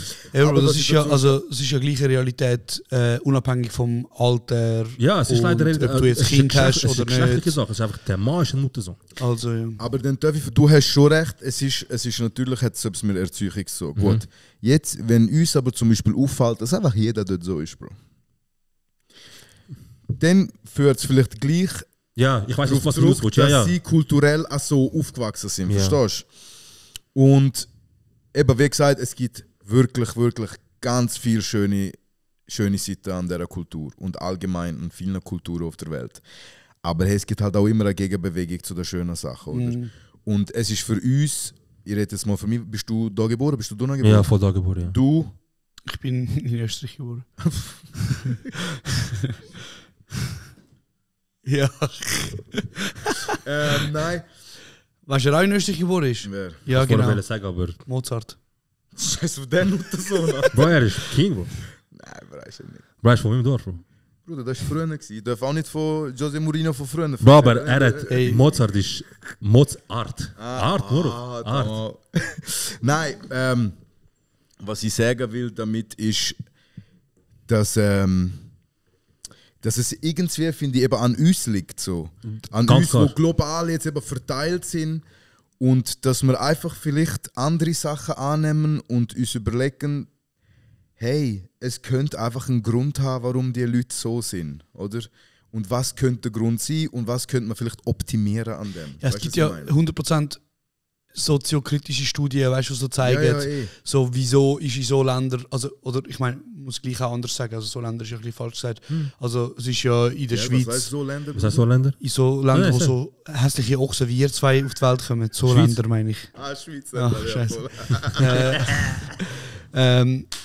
Ja, nein, Jungs, aber ich meine, weißt du, nur weil das in der Schweiz jetzt vielleicht ein bisschen weniger auffällt, also Ich weiß gar nicht, wie viel Femizid hat es dieses Jahr gegeben? Das stimmt so, schon, okay. Also weißt du, so, Ja. es ist ja... Also, ist trotzdem hoch in der Schweiz, überraschend. Ist Ja, trotzdem natürlich hoch. ist es hoch, ja. Und das, Du darum hast das wollte Gefühl, die westliche Schweiz, weißt du... So darum wollte ich sagen, es ist jetzt nicht unbedingt ein 2K-Ding. Dort sind es die Leute ist ein vielleicht... Männerproblem. Nein, Ja. es ist im Fall mehr auch das stimmt. Aber weißt du, jetzt frage ich mich zum Beispiel gleich, sagen wir mal jetzt dort Marasch, Antep bei uns. Wir gehen in die Stadt und wir sehen so Sachen. Und es fällt uns auf, dass das die ganze Zeit so ist. Und wir machen das da ja aber nicht. Ja. Jetzt frage ich mich, wo kommt das? Kommt das vielleicht... Bei mir kommt das von mir die Heime, Bro. Bei mir kommt das von mir aber die weißt du, Heime. vielleicht Natürlich, ist es auch... bei uns auch, aber schau, wir sind eben, wie gesagt, Aber unsere natürlich, Eltern ja. sind auch ein bisschen gezwungen gewesen, zum Adaptieren natürlich auch. Ich sage, es kommt sicher auch aus der Seele, Ja. sie uns Und dass du erzogen eine haben. Umgebung hast, dass du es auch ausleben kannst. Ja, Genau, okay, ja. genau, und das ist, glaube ich, keine Ahnung, ist es vielleicht, ich frage, Ja. ist es, weil dort eben Pre-Marriage Sex Hey, ich glaube, es hat nicht sehr... erlaubt ist oder eben die Frauen laufen nicht so oft freizügig um, es staut sich etwas an und dann haben sie das Gefühl, wir müssen es jetzt so ausleben. Könnte es an dem liegen? Oder es ist einfach sind Fragen, die ich mir stelle und ich muss vielleicht auch mal ein bisschen besser recherchieren. Und Hey, ja, vielleicht ich finde, das es ist auch, ehrlich gesagt, ich finde es ein bisschen schwierig jetzt da, wenn wir auch als 3 Männer darüber reden, was... Meine Minuten sind. was für das Problem ist oder woher das echt kommt, dass dort oder zum Beispiel auch in Ländern wie Ägypten, wo ja auch mega schlimm ist dadurch, oder so, dass Frauen wie ein Stück Fleisch behandelt werden oder weißt du so, ich meine, ich weiß es nicht. Ja, also wir können ja aber darüber es ist reden aus legitim, Sicht... dass wir als 3 Ja, Männer ja, also uns Bro, auch wir sind dürfen ja fragen, 3 Männer von dieser sicher Kultur. darf man sich das fragen, aber ich finde einfach so, wir haben ja keine, also weißt wir reden ja jetzt ohne uns mit dem Thema gross auseinandergesetzt Das zu haben. stimmt, ja. Also weißt du, so, wir wissen jetzt nicht, zum Beispiel, also ich weiß nicht, wie es als Jugendliche ist, in der Türkei aufzuwachsen. So, wir können sicher ja, nicht geil. Okay, ja, nein, aber wir können ja nur aus unserer Überlegung sagen, ja gut, die Männer dort haben vielleicht, dürfen keinen Sex haben und sie sind nicht so sexualisiert oder die ganze... Nicht ganz überlegen, Bro. Also ich habe schon, also du hast Familie dort, er hat Familie dort, Bro. Und jedes Jahr gehe ich zum Beispiel dort hin fast und ich sehe schon die Entwicklung, weißt du, jedes Jahr. Und ich bin auch jedes Jahr irgendwie nicht nur 5 Wochen am Teil oder so, sondern ich bin 4, 5 Wochen, also jetzt aus den letzten paar Jahren. Aber ich bin auch jedes Jahr dort und ich habe Familie, ich habe Verwandte dort. Ja, aber ich es habe stimmt doch Cousins. einfach nicht, dass dort Menschen keinen Sex haben vor der Ehe. Nein, das fix nicht, das aber haben- einfach aber nicht ich sage zum Beispiel, öffentlich. aber ich Weißt du, sage die zum dürfen es nicht Beispiel, öffentlich Sie ausleben. dürfen Ja, es aber nicht. weißt du, ich meine, Bro, nicht öffentlich ausleben, aber heutzutage hast du in jedem Haushalt auch mittlerweile Netflix und Ja, ja. Nein, ich muss Pornozugang. Ich muss Also jetzt weißt mal ganz schnell Ja, Disclaimer, du hast Bro, ich Türkei versuche wird nicht... Bro. Ich Bro, versuche... VPN. Also kannst du mir nicht sagen, dass du... Ja, aber... Bro, aber bist du schon mal wie Türkei? oft Sag mal, bist du bist schon- Türkei gewesen und hast noch nie ein Porno geschaut. Ja, aber es ist ja gesperrt. Ja, aber, Ja, eben, du aber hast dich Bro, erwähnt, also- also, machen. Und ja, aber du sagst VPN, aber Bro, gehst am PC shoppen, die Leute haben nicht dort so Budget oder Geld zum VPN kaufen. Ist das- Ja, aber look- aber was ich will sagen ist, es ist ja so, wie er es gesagt hat. Weil ich kenne Leute von drinnen, die pauschal jedes das erste Mal im Puff gehabt.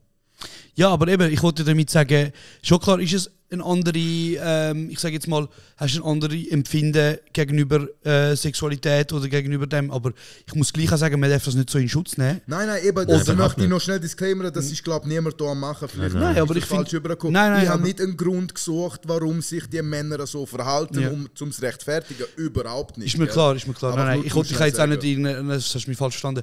Ich wollte damit einfach sagen, hey, es ist jetzt auch nicht das Türkei vor 30 Jahren. Muss Ja, man ja, auch noch ja, schnell ja, checken. ja, ja, Also weißt du, ja, so, ja, ja. ich meine, die haben, Ja, wie wir vorher gesagt haben, eben, es macht Fortschritt, es ist nicht mehr so wie vor... ja, nein, aber ich schon meine, nicht mehr sie haben so wie vor 10 Jahren. auf alles Zugriff, von mir Zugriff haben sie auch. Also muss man auch sagen, so Reddit ist voll mit 2 Sachen, Pornos und Türken. Bro, wirklich? Also weißt du, so, ja nein, ehrlich Bro, also weißt du, so, also ja, aber natürlich, ich glaube, da muss man sehr tief graben, oder, und herausfinden, so, eben, was ist soziokritisch zum Beispiel anders, oder, wieso, okay, dort wird ja, so wie ich es mitbekommen habe, oftmals zum Beispiel eine Frau als heilig betrachtet und als auf ein Podest gestellt, Ja, und das ist ja in der Verhaltenspsychologie, sagt man dem, glaube ich, Madonna-Hure-Komplex. Okay, Entweder ist eine Frau für dich eine Heilige oder sie ist eine Nutte. okay. Weißt du? Also so, und es gibt nichts dazwischen. Ja. Und entweder ist eine Frau für dich wie deine Mutter oder deine Frau so, und eine Heilige, oder wenn sie das nicht ist, dann ist sie eine Nutte. Okay, Und darum darf ich sie so. Und das ist in der Verhaltenspsychologie ein Begriff, der gibt es schon eh und je. Natürlich ist er früher verbreiteter gewesen. Das ist genau das Gleiche, wie Leute sagen, meine Schwester ist eine Heilige, weißt du, so. Aber eben andere Frauen, wenn ich die anschaue, die will das, oder weißt du, was ich meine? Ich habe nicht das Gefühl, dass das in der Türkei jetzt momentan so ist. Ich habe nicht das Gefühl, dass die nur in diesem 2 Schema denken. Ich hätte nicht jeder, aber es gibt natürlich Menschen, die das machen. Vor x Jahren hätte ich gesagt, aber zum Beispiel eben schon nur Antep, oder? Das Beispiel, das mich am meisten aufregt. Dort habe ich letztes Mal auch völlig, also ich habe gedacht, also bin ich in Europa, weißt du, weil es ist, ich habe sogar meine Mutter so gefragt, ich sehe, weißt du, so, ich weiß noch, wo wir gekommen sind und ihr sind die Einzigen, die normal sich angelegt haben, also normal einfach überhaupt so vielleicht, keine Ahnung, mal kurze Hose angelegt haben oder so, weißt du, wie ich meine? Wo man mehr als nur Knöchel gesehen. Und jetzt ist es mittlerweile voll normal und sie hat auch gesagt, es ist so, also es ist ja viel öfter, also unsere Eltern sind ja viel öfter dort und immer wieder und sie sagen auch, sie merken, es passiert etwas. Also nicht nur optisch, sondern auch in den Köpfen. Es ist so, gewisse Sachen sind akzeptierter, über gewisse Sachen fängt man erst echt an, endlich drüber reden und so weiter. Aber es gibt immer noch, eben wie er gesagt hat, so Menschen, die sicher in so einem Denken noch leben. Im Allgemeinen würde ich aber sagen, ich selber, es macht schon Fortschritt, aber es ist halt einfach so. Bro, aber es ist wie wenn du vorher sagst, ja, eben, ich gehe in den Laden und irgendeine schaut meine Mutter so an oder weißt, oder schaut die Frau dort an wie Tier und so. Ich kann damit erklären, weil er ja gefragt hat, ja, was ist da gesellschaftlich. Aha, und es gibt einfach so etwas, eben wie der Madonna-Hure-Komplex, wo Leute das Gefühl haben, eben, du bist wieder das oder das. Wow, oder was ich gesehen habe, das hat mich schockiert. Bro, etwa 80 und sie auch 80 in der Stadt. Bro, er schlägt sie 2-3 Mal mit irgendeiner Flatter und dann mit seinem Stock auf ihren Kopf. Krass. Und es fängt an leicht an blüten. Krass. Niemand macht und okay, willst du einen 80-Jährigen schlagen? Nein. Aber mein Onkel ist so gegangen und so, hey, was läuft mit dir und so, weißt du? Du verarschst bald die Welt und du willst so einen Scheiß machen, weißt du? Und nachher mein Onkel hat so Dings haben und sie kommt, sie so, nein, bei ihm tut schon und so, weißt du, bei ihm tut schon. Ja, Ich bin schuld. Bei ihm hat er ist meine Schuld. Und nachher mein Onkel so, weißt du was, da ist nichts mehr zum Helfen, Alter. Ja, da ist nichts mehr zum Helfen. Ja, aber auch da wieder, das ist jahrelange psychische Folter, Bro. Ja, ganz das ist klar. das. Und da habe ich mir auch gedacht, so, Bruder, was muss passieren, dass du eben noch mit 80 öffentlich sagst, so, also es ist halt immer einfach, als Außenstehender sagen, ja, wie kannst du so etwas sagen und so, aber du hast kassiert, du bist Schock und so weiter, aber Bro, du bist 80, Mann, was musst du für eine Nuttensohn sein? Ja, aber eben zum Beispiel im Vergleich, also ich bin eben, wie gesagt, mit meiner Freundin gewesen, dort 3,5 Wochen und ich habe so etwas nicht einmal erlebt. Oder? Das ist also muss man gleich auch sagen. Also, das, ist weißt, eben, das ist der zum Beispiel. Also eben, ich finde, es ist mega wichtig, dass man sich jetzt über das unterhaltet und vielleicht eben auch Gedanken macht. Und ich muss ehrlich sagen, das, was ihr erlebt, das erlebe ich in Istanbul auch. So. Ja, eben. Und das erlebe ich aber auch in der Schweiz. Also es gibt auch in der Schweiz natürlich sehr viele Menschen, die sich den Nacken brechen. Nein, ich glaube, es ist ein bisschen mehr einfach Gemeinsamkeit, wo wir haben, was so unser Background ist, dass wir jetzt einfach spezifisch über das reden, aber wir sind uns einig, dass das überall passiert und dass es überall noch ganz viel daran zu arbeiten gibt. Auf jeden Fall. In beide Richtungen. Aber es ist krass, es ist wirklich krass und ich glaube, mit dem Alter fällt einem das auch mehr auf. Also, weißt, so, wir haben das Privileg, dass wir das mega lange nicht gecheckt haben, so, dass das Thema ist. Oder? Ja, wir haben das auch weiterentwickelt. Ich meine, weißt, ich habe nicht den Kopf gehabt mit 30, den ich mit 15 hatte. Ja, oder mit 18 oder so. Ja, und wir haben es nicht gemerkt. Ja. Du kannst so viele junge Frauen in der Schweiz fragen, hey, wenn wir das erste Mal von einem Bauarbeiter ist es Klischee vielleicht, aber das ist auch die Wahrheit. Catcalled wurde und ich sage dir, 90% von den Leuten sagen 14, Bro. Also, weißt, ist ja, ich kann jetzt nicht irgendeinen Scheiß erzählen, aber es gibt ja x Studien immer wieder, jede Frau hat mindestens x Belästigungen schon erlebt. Ja. Aber ja, genug. Krass, Drecker aus da am Hocken und über das haben wir. Bro, aber es ist krass, wie wir über Fußball angefangen haben und jetzt über. So ist es bei uns. Bei uns ist es so, Bro. Bei uns ist es so. Das ist der Vibe. Wir machen das. Reden wir gleich noch schnell über einen anderen Übergriff, der passiert ist. Und zwar, wo der Ali den Cypher gefickt hat. Trocken. Bro, küsst dein Herz. Du hast gefickt, Bro. Das war krass gewesen, Du Bro. herziger Typ, schau dich da. Hey, danke. Bro, Komm nicht so gut du hast gefickt, Bro. Schlimm, Bro, schlimm. Aber das ist auch das Ding, Leute wissen. Du kommst an. Darf ich dich etwas fragen, Bro? Ja. Ganz ehrlich. Ja. Du kannst rappen, Bro. Ja. Oder? Ja. Anscheinend. Du kannst Text schreiben, anscheinend. Du kannst performen, anscheinend. Wieso tust du nicht einfach mal wieder etwas releasen, Bro? Kann ich dir schon sagen. Ja. Soll es ein bisschen Also warte, vielleicht müssen wir jetzt gleich noch schnell drüber reden. Also machen wir mal alle Timeline. Yes. Genau. Fangen wir dort an, wo du den ersten Track offiziell released hast. Gut, das war 2010 oder so. 2010. Auch eher spät im Vergleich vielleicht zu, was sind noch andere, die mit dir in der Ära sind. Der Mimix. Mimix ist 2008 und schon so. Nein, auch 10 vielleicht. Mimix hat sein Debüt, also weißt du, eben Mixtapes und so hat es schon gegeben, aber Mimix hat so sein Debüt. Hey Jungs, redet weiter, ich muss so dringend. Ja.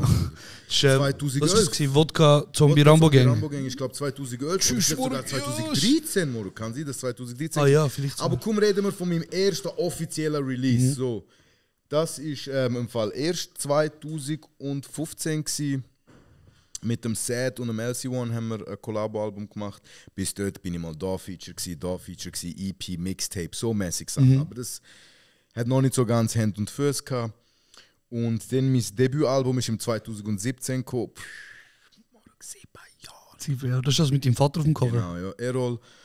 Und das Ding ist, zuerst mal, was ist Rap für mich gewesen? Rap ist für mich nicht so Liebe für Culture und so. Ich habe das gar nicht verstanden. Ich habe einen coolen Savage gehört und ihm so, boah, er sagt einfach, du Peach, das und das. Und er sagt die Wörter, die man nicht dürften sagen, aber er lebt mit der Konsequenz und er schießt drauf.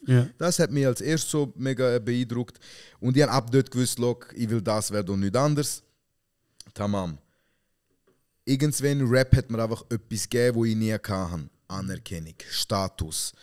Leute haben mir Kompliment gemacht, Leute haben mich cool gefunden, ich habe mich mit dem können profilieren etc. Rap ist für mich, muss ganz ehrlich sagen, 90% das gewesen.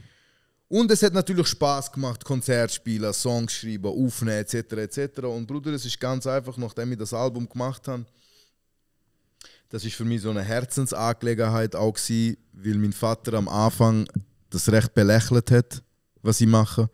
Und er war mega ein Idealist gewesen, und ihm ist immer darum gegangen, zu Menschen bewegen und so.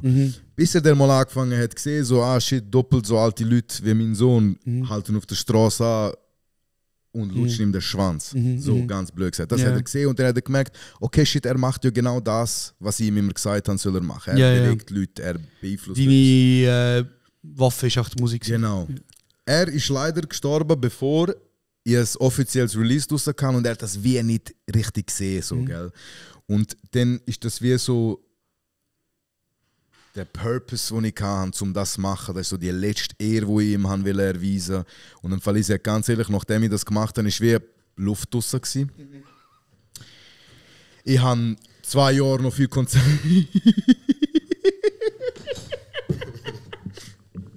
Bro, vor allem, die schon nicht gedruckt, Bro.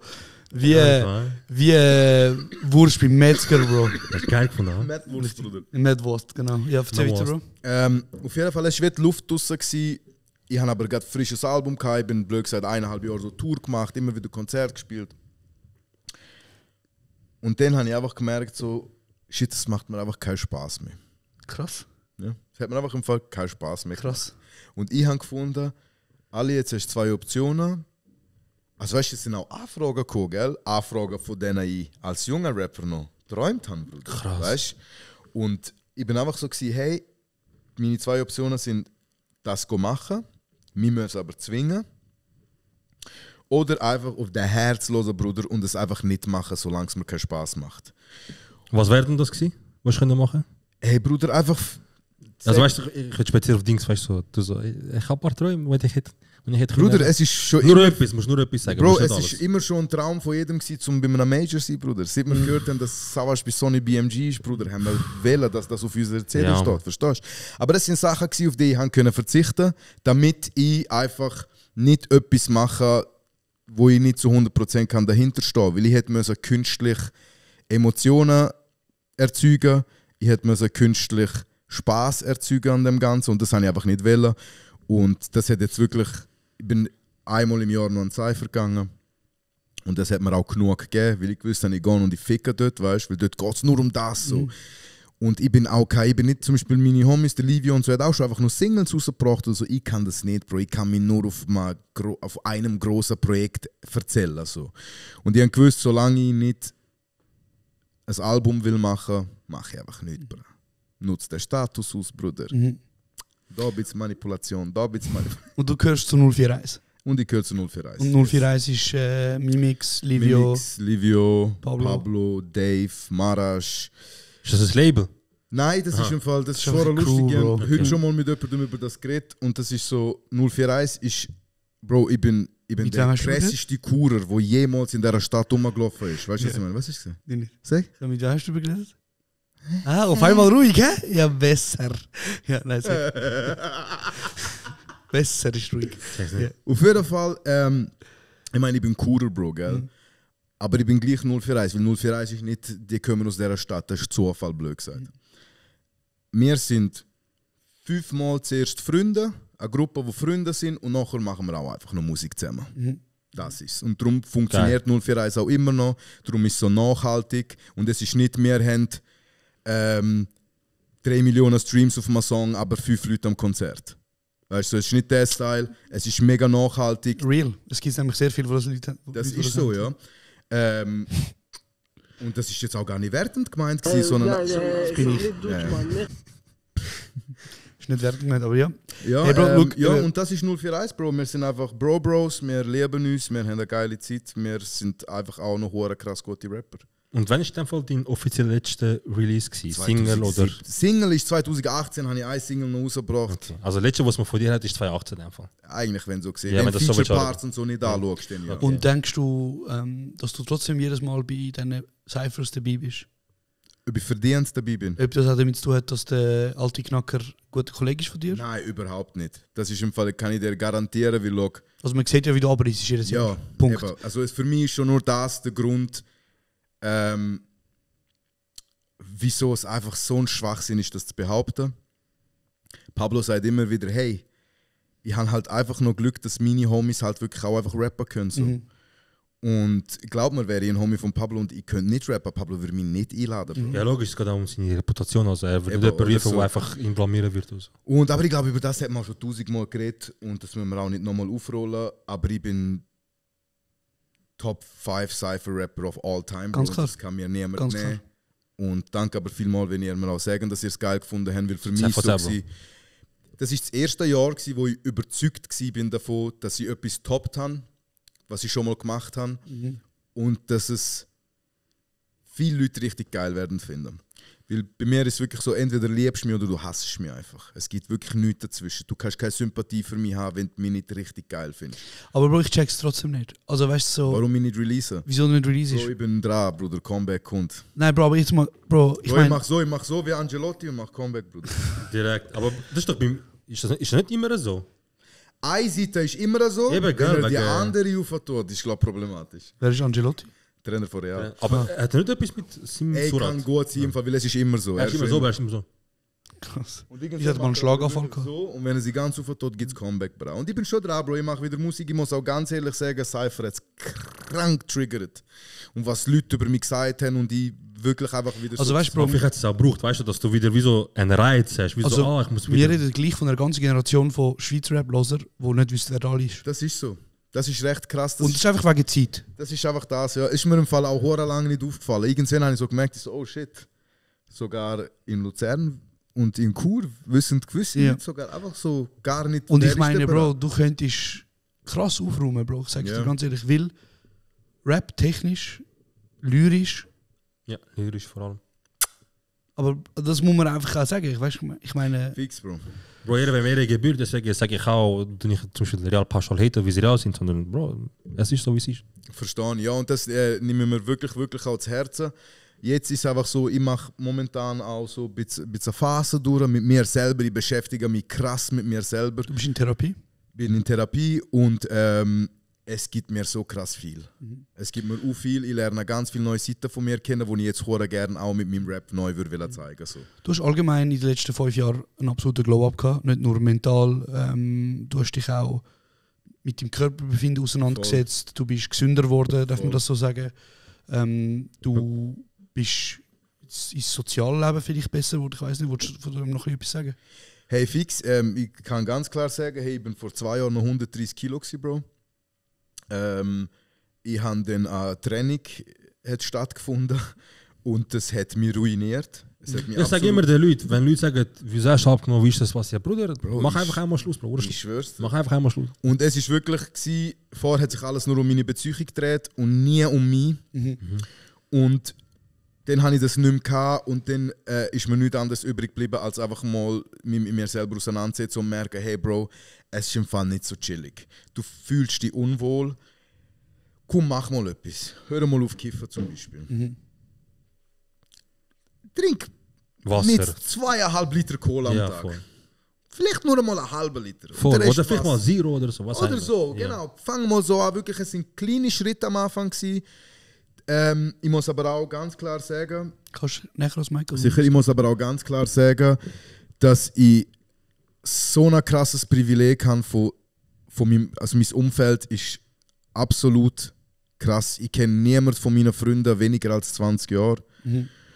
Außer vielleicht Mimix, Livio und Pablo zum Beispiel. Und die sind einfach krass für mich da gewesen. Zero und Yoldash haben mir natürlich ganz krass auf meinem Weg geholfen. Shit, wie lange habe ich gehabt, Jungs? Wirklich. Bruder, du hast es einfach ins Gesicht gespuckt, Bro. Du hast gesagt, du so, ja, keiner von meinen Kollegen weniger als ja, außert und nachher kommst du mit mir. Und nachher mir so, du so.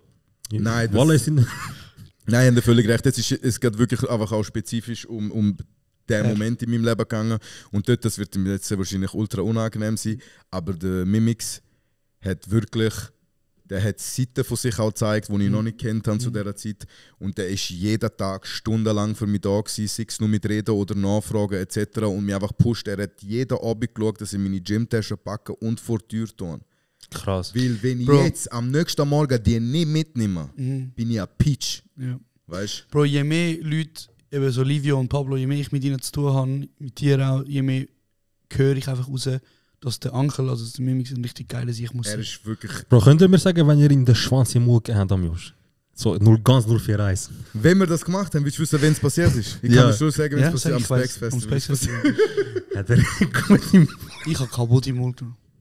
Nein, ist nicht Problem. Bro, wie habe ich von dir auch schon in den Mund genommen? Bro, look, ich sag dir, es ist nur Liebe rum, Bro. Und Nein, ich mach nur Witze. Ich finde das schön. Ich find das schön. Hey, nein, und dann ist es einfach so gegangen, Bro. Und ich habe einfach, natürlich mal immer mal Ups und Downs, aber es geht einfach, ich habe gemerkt, so, hey, Motivation ist etwas Gutes. Ist sogar da, Mann. Hä? Motivation ist sogar da, Mann. Ja, genau. Aber die ist auch so schnell wieder gegangen, wie sie gekommen ist. Und etwas, was ich nie in meinem Leben kann, ist so Disziplin und so. Das habe ich wirklich nicht gelernt. Bist du ohne Vater aufgewachsen? Nein, das stimmt nicht. Meine Eltern haben sich schon getrennt geschieden, aber mein Vater ist in Chur geblieben. Ja, du hast vorhin gesagt, es ist ein guter Vater. Genau, und ist immer für mich da gewesen. Ja. Viele in meiner Familie waren übergewichtig gewesen. Und darum ist es wie auch nicht so, hey, Thema gewesen, ja, weißt du, das war nie so ein richtiges Thema gewesen. Und jetzt bin ich einfach so gewesen, so, hey, look, jetzt bin ich 30, es wird nicht einfacher. Eventuell muss ich mich jetzt mal mit mir auseinandersetzen. Und ich muss sagen, es hat mir psychisch, physisch, sozial, es hat mir überall etwas gebracht, diese Zeit dürfen erlebt zu haben, durch die Trennung zu gehen und mich neu kennenlernen und jetzt einfach auch merken, Bro, du bist ein ganz schwieriger Mensch. Ich habe lange auch das Gefühl gehabt, meine Freunde sind nur meine Freunde, weil wir schon so lange befreundet sind. Und haben einfach viel so, es hat sich ganz viel Schalter hat's umgekippt. Und jetzt bin ich nicht mehr so ein krasser Peach wie das. Aber eigentlich ein bisschen. Ja, ein bisschen jeder. Nein, Bro, also ich muss sagen, für mich gibt es eben mittlerweile auch mega viel so Kennex zum Beispiel, die in Therapie gehen. Einfach zum, und es tut mir leid, aber einfach zum... Können sagen, dass sie in Therapie gehen? Zum sagen, ich gehe in Therapie und fick mich jetzt bitte, weil ich bin ein guter Mann. Jetzt, weißt du, was ich meine? Kenne ich auch, ganz klar. Lass doch du einfach mal in Therapie, anstatt so shady Side-Eye geben, Bro. Ja, genau, du. Habe ich jemals mit jemandem geschlafen und vorher über meine Therapie geredet? Ja. Ich will nicht sagen, aber jetzt nice sagst, Bro. Wie kannst du das so ehrlos in Ja, Cam lügen, Bro? Kann ich. Oh mein Gott, danke, Bro. Bin ich stolz drauf? Nein. Ja! Lügen. Eben, Wallah ist Lügen, Bro. Wallah ist Lügen. Bro, Lügen. ich sage, ich kenne das. Weil auch schon passiert. Und ich muss gar nicht mehr drüber sagen. Nein, Nein, aber... Wie hat der Bruder also, es gibt auch Männer.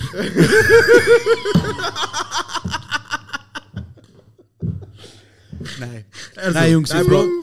wenn wir das jetzt so kurz ansprechen, das gibt so viel. Es gibt zwei, also heutzutage ist es nicht mehr so ein Tabuthema Mental Health. Darüber zu reden, dass man in Therapie möchte gehen, dass es einem nicht gut geht. Es entwickelt sich in beide Richtungen. Ab und zu macht man es dramatischer, als was es wirklich ist. Ich bin überzeugt davon, dass jeder Mensch auf dieser Welt Depressionen hat. Okay. Immer wieder einmal.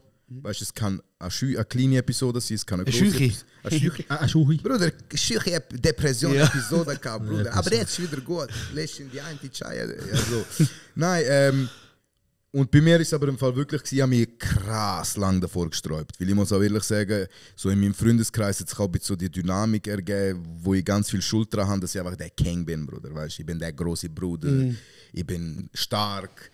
Man kommt zu mir, wenn es Probleme mit Frauen gibt oder irgendetwas und so. Ich gehe mit Frauen, dann flattern. Und Was hast du gesagt? Frauen flattern? Das ist nicht der. es ist offensichtlich ein Witz gewesen, Probleme mit Frauen. Okay. Nein, so, weißt du, wenn man ist man noch um Rat gefragt oder so. Und ich habe dann immer gemeint, ich muss die Rolle ganz krass annehmen und die spielen und der sie so. Hey, und eigentlich hat es einfach damit angefangen, ich habe krass den Tod von meinem Vater nicht verarbeitet gehabt, Bro. Du hast ein schönes Album. Danke viel, Du hast mir über das gegeben, wo du auf dem WC bist. Ah, geil, danke.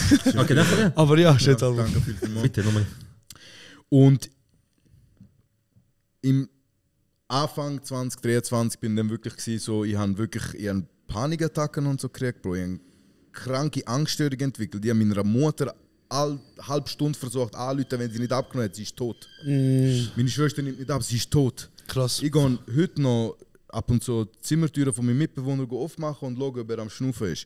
Weißt du, das hat mich so krass psychisch. Darf ich dich fragen, wie ist das mit deinem Vater passiert? Wolltest du überhaupt darüber reden? Kann ich sehr gerne darüber reden, weil mittlerweile ist es nicht mehr so schwierig wie auch schon. Aber mein Vater war immer schon mega krank gewesen. Er hat viele verschiedene Arten von Rheuma gehabt. Er hat zum Beispiel, so müssen hin und her schauen. Ja.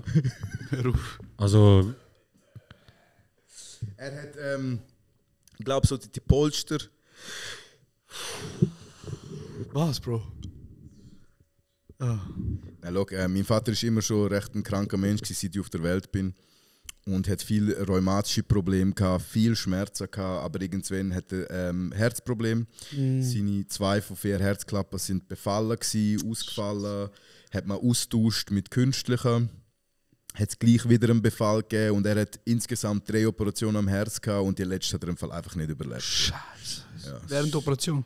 Nein, sie haben ihn noch in ein künstliches Koma getan und dort war er 2 Wochen gewesen. Und das ist aber wirklich, es ist wirklich, lass mich jetzt nicht lügen, ja, 1 Woche nachdem das Album mit dem Sad und meinem Livio gekommen ist, haben wir dann entschieden zum Abstellen. Oh, krass. Ja. Und darum ist das eben, es ist so, was alles rundum noch war, wo ich ihm zeigen wollte. Beweise, Bro, ich bin in der Lehre noch, meine Lehre später angefangen. Mein Papa hat immer so Schiss gehabt, dass ich auch verkacken werde. Der kurdische Vater. Einfach der kurdische Vater. So, du musst lernen, Ausbildung. Ja, so. Und er hat immer so Angst gehabt um mich, dass ich es nicht schaffe. Und er hat nicht gesehen, wie ich Lehre bestanden habe. Er hat nicht gesehen, wie ich der King von der ganzen Stadt geworden bin. Und so Sachen, weißt du. Bro, ich glaube, er hat schon gesehen, Bro. Er hat schon gesehen. Glaub mir. Ich bin der letzte Mensch, der so Aberglaube und so ist. Aber ich habe aber ich habe 2, 3 Sachen im Leben erlebt, Bro. Und das gibt mir das Gefühl, Bro, dass eben doch irgendetwas noch da ist. Weil es gibt gewisse Sachen, wo es einfach keine Erklärung gibt, Bruder. Wie, warum? Das stimmt. Ich bin nicht mit dir. So wie der Realmeister, weißt du? Yeah. Wie, warum, Bro? ich schwanke immer zwischen diesen 2 Seiten. Yeah. Ich glaube, wenn es mir mega schlecht geht, versuche ich es mir schön zu reden mit dem Gedanken, habe ich das Gefühl. Weil ich unbedingt versuche, rational zu sein. Und wenn ich dann aber hässig bin, zum Beispiel, dann bin ich so, Mann, erzähl mir nicht. Er ist im Fürstenwald, er liegt dort seine Überreste, er ist gar nicht am Anschauen. Erzähl mir nicht. Wenn ich hässig bin, reagiere ich dann so. Und hey Bro, wenn ich schnell dazu etwas sagen, sicher, wo ich glaube, finde, ist wichtig. Hey, welches Gefühl auch immer du hast, ob es jetzt das eine oder das andere ist, ich glaube, du darfst nicht vergessen, so, es gibt ganz viele Menschen, wo du Freunde nennst, die erleben, was du für ein Mensch bist. Und die sehen, was du für ein gutherziger und gerader Mensch du bist, Bro. Und ich glaube, das darfst du auch wie auch nicht vergessen. So, vielleicht er nicht, aber ganz viele andere Menschen erleben das Tag und Nacht. Und Bro, ich kenne dich jetzt vielleicht 3 Monate, ein Jahr kenne ich dich jetzt, Bro, sorry. Und ich habe in diesem Jahr wirklich eine gute Beziehung zu dir aufgebaut, Bro. Und ja, einfach das, Bro. Das darfst du auch nicht vergessen. So. Komm. Umarmen da einmal ihr Herzige, Mann. Schöner Schmatzer hat es auch gegeben. Hey, ja, so habe ich es nie gesehen. Weißt du, was ich meine? So, Bro, es gibt Menschen, die deine Entwicklung auch mitverfolgen und froh sind, deine Entwicklung dürfen mitverfolgen und dich dürfen in ihrem Freundeskreis so und können sagen, Ali ist seit Tag 1 bei mir dabei, Ali ist seit Tag 1 mich das machen. Du willst auch zurückschauen, Bro, und sagen, Mimix, du Bastard, danke hast du mir geholfen in dieser Zeit, Bro, du hast mich gefickt, aber zum Guten. Und genau so wird er auch irgendwann auch zurückschauen, Bro, auch andere Leute werden zurückschauen. Das ist ja so, Bro. Und wenn es ein Leben nach dem Tod gibt, nach dem Tod wirst du erfahren, Bro. Voll. Wenn nicht, weißt du, wegen dem, ich die letzte Zeit mich hure mit dem auseinandersetze. Ich weiß nicht, es beschäftigt mich. Mit dem Tod, meinst du, oder wie? Ja, wenn du die Familie verlierst. Ja. Hast du nicht mir mal erzählt, du hast mega Angst vor dem Tod? Absurd habe ich Angst vor dem Tod, ja. Aber sorry, erzähl weiter nachher. Ich kann nur das, ich tue mich letzte Zeit mit dem auseinandersetzen. Ich habe Angst, weißt du, was würde ich machen, wenn ich jetzt wieder von meiner Familie verliere, Bro? So, eben, wie letztes Mal etwas erzählt, weißt du, so stell dir vor, mein Brüder oder meine Eltern. Und ich immer so, ich würde zusammenbrechen, würde nicht mehr funktionieren. Aber weil ich halt eben zum Glück in der Situation nicht in der Lage bin, denkst du mir wie so, das Leben startet aus dem Nichts. Irgendwann mal realisierst du, okay, ich bin ein Mensch, ich bin da umeinander. Und irgendwann mal ist es auch fertig. Und es ist hure schwierig, wenn jemand nicht mehr da ist, glaube ich, dich auf die schönen Sachen fokussieren. Weil du vermisst ja die schönen Sachen. Du sagst, ach. Und dann denke ich mir, wieso halt, weil ich in dem Moment so für mich bin, ich so, look, ich glaube, auch wenn es ein schönes, also auch wenn jetzt irgendwie meine Eltern mit 90 die Welt verlassen, irgendwie durch Augen zu und dann sind sie nicht mehr da, auch dann wird es mich nehmen, aber ich muss einfach so oder so, glaube ich, mir können selber sagen, egal was ist, die Zeit, also wie soll ich sagen, egal was ist, ich muss akzeptieren den Fakt, dass jeder sterben wird, den ich liebe. Jeder, inklusive mir. Jeder wird die Welt verlassen, Bro. Und das ist das, was mich anschießt. Bro, also ich verstehe schon auch, dass ich das anschießt. Ich verstehe schon auch, weißt, du hast einen Haushalt von der Liebe, Bro. Du bist umgeben von Menschen, die dich lieben. Der Tod ist aber gleich auch in der westlichen Kultur etwas, was mega negativ angeschaut wird, oder muss man auch sagen. Und ich meine, auf der anderen Seite muss man einfach aber sagen... Aber bei unserer Kultur, Bro, 40 Tage lang bist du nur down. Ja. Mindestens, du musst per Gesetz. Ja, Bro, aber weißt du, auf der anderen Seite muss man vielleicht auch sagen, hey, also, ich meine einfach mal so, Bro, was für ein Leben wir leben oder gelebt wird von unseren näheren Menschen im Vergleich zu was andere Menschen tagtäglich erleben. Also weißt du, so, es ist einfach ein Privileg, dass es uns gut geht. Es ist ein Privileg, dass wir gesund sind. Es ist ein Privileg, dass wir dürfen jeden Morgen aufstehen und sagen, heute mache ich das, dass ich Lust habe. Oder weißt du, so, was auch immer so. Und eben, du, wie gesagt, also der Tod ist ja wie etwas, was unvermeidbar ist. Aber weißt du, und das klingt jetzt pseudo-poetisch, aber also über den Tod hast du keine Kontrolle. Nein, gar nicht. Aber über dein Leben hast du Kontrolle, Bro. Weißt du, was ich meine? Und du kannst wirklich versuchen, das Beste daraus rauszuholen und du kannst probieren, einfach sagen, hey, look, heute bin ich besser als gestern, heute habe ich ein gutes Leben gehabt, heute habe ich irgendetwas bewirkt auf der Welt. Weißt du, was auch immer. Und ich glaube, viele Menschen haben nicht unbedingt Angst vor dem Tod, aber Angst davor, was ihre Legacy ist. Also weißt du, so, gut, du stirbst morgen und 100 Menschen erinnern sich an dich. Aber in 200 Jahren weiß vielleicht niemand mehr, wer du bist. Weißt? Aber das ist ein Fakt. Ich habe mich auch, weißt, ich habe mir so gedacht, so, auf eine Sorge abgebrochen, auf jede Sorge, die ein Mensch hat. Pauschal abgebrochen. Bro, spätestens nach deinem Enkel, du bist nur noch der Urgroßvater und das war's. Du wirst in einem Leben von einem Urenkel von dir, wirst du vielleicht 5-mal vorkommen. Voll. Mein Urgroßvater Serhat, mein Urgroßvater Josh, stimmt. Wenn du mal Stammbaum musst zeichnen, wirst du erwähnt. Ja. So, und das war's. Essenz von dieser Geschichte, Bro, wie du gesagt hast, du bist am Leben und du bist da und du kannst das kontrollieren, dass du den Tag hast, deine 24 Stunden, was auch immer. Und ich habe mir das halt auch sagen. Ich habe mir sagen, Bro, ich glaube, aber auch eben so, look, eben erstens, du musst das Beste aus dem machen und zweitens habe ich mir auch gedacht, ich glaube, gesetzter Fall, es ist halt immer einfach zu sagen, Bro, aber gesetzter Fall, ich würde jetzt jemanden von meiner Familie verlieren, ich müsste mir irgendwie einfach, wenn ich einen ruhigen Moment habe oder wenn ich sage, okay gut, ich habe jetzt noch ein bisschen klarer denken, wie vielleicht vorher, wie es emotional war, dass ich wie so vielleicht mir kann sagen, hey, look, ich glaube, deine Cousine, deine Schwester, deine Brüder oder wer immer, der jetzt nicht mehr unter uns ist, angenommen, der Mensch könnte zurückschauen, also jetzt geht schauen, was du machen bist, angenommen, du weißt es nicht, aber angenommen, der Mensch könnte, würde ich sagen, der Mensch wäre happy oder nicht? Und dann denke ich mir, wieso, ich muss irgendwie einfach, dann, wenn es mir richtig scheiße geht, und das wird ja passieren, jeder wird leider Leute verlieren, wo sie lieben, und ich irgendwie einfach in der Lage bin, um einfach zu sagen, hey, look, das Leben geht weiter, du hast absolute Privileg gehabt, so einen wundervollen Menschen in deinem Leben haben für die Zeit, und ich glaube, der Mensch wäre froh und würde sich, wo er immer ist, richtig happy fühlen und glücklich fühlen, wenn er eben den Sneak Peek bekommt, um zu schauen, wie es bei ihm läuft, und sagt, ey, macht sich ziemlich gut. Super, weißt du, ich habe da jetzt auch meine Ruhe, ich habe da jetzt auch das Leben erleben. Und ja, Bro, ich weiß nicht, ich glaube, der Tod beschäftigt einen immer mehr und mehr so, also ja, ich glaube, das mit dem Alter eventuell auch, weißt du? Nicht, dass ich jetzt 90 bin, aber... Absolut, also ich habe mir früher auch nicht mega krass Gedanken über das gemacht, das war nie mega präsent in meinem Leben. Und was du jetzt gesagt hast, ist eigentlich noch recht schön. Wir haben mir das so gar noch nicht überlegt. Wenn ich mir jetzt so denke, okay, gehen wir einfach mal davon aus, er könnte jetzt schnell so, seit er für die letzten 9 Jahre könnte er so Compilation anschauen. Gerne. Er würde sagen, bah, Olum. Weißt du, das ist aber auch so ein Gedanke, den ich mir letztens gemacht habe. Wie dein 15-jährige Ich, was würdest du von dir halten? Er ist stolz nicht. Ich wäre krass stolz auf mich. Max, Bro. Oder? Max. Ich wäre vor allem krass stolz auf mich, so, dass ich Sachen überwunden habe, wo ich nie mehr daran geglaubt habe, dass ich das wird überwinden können oder mal so etwas machen. So, weißt. Und das ist eine Sichtweise, die habe ich oft nicht. Ich sehe es aber oft nicht so. Ich muss schon sagen, Pablo hat das Wort gelesen, ich habe eine krasse Dramasucht auch. Es muss immer alles so dramatisch wie möglich sein.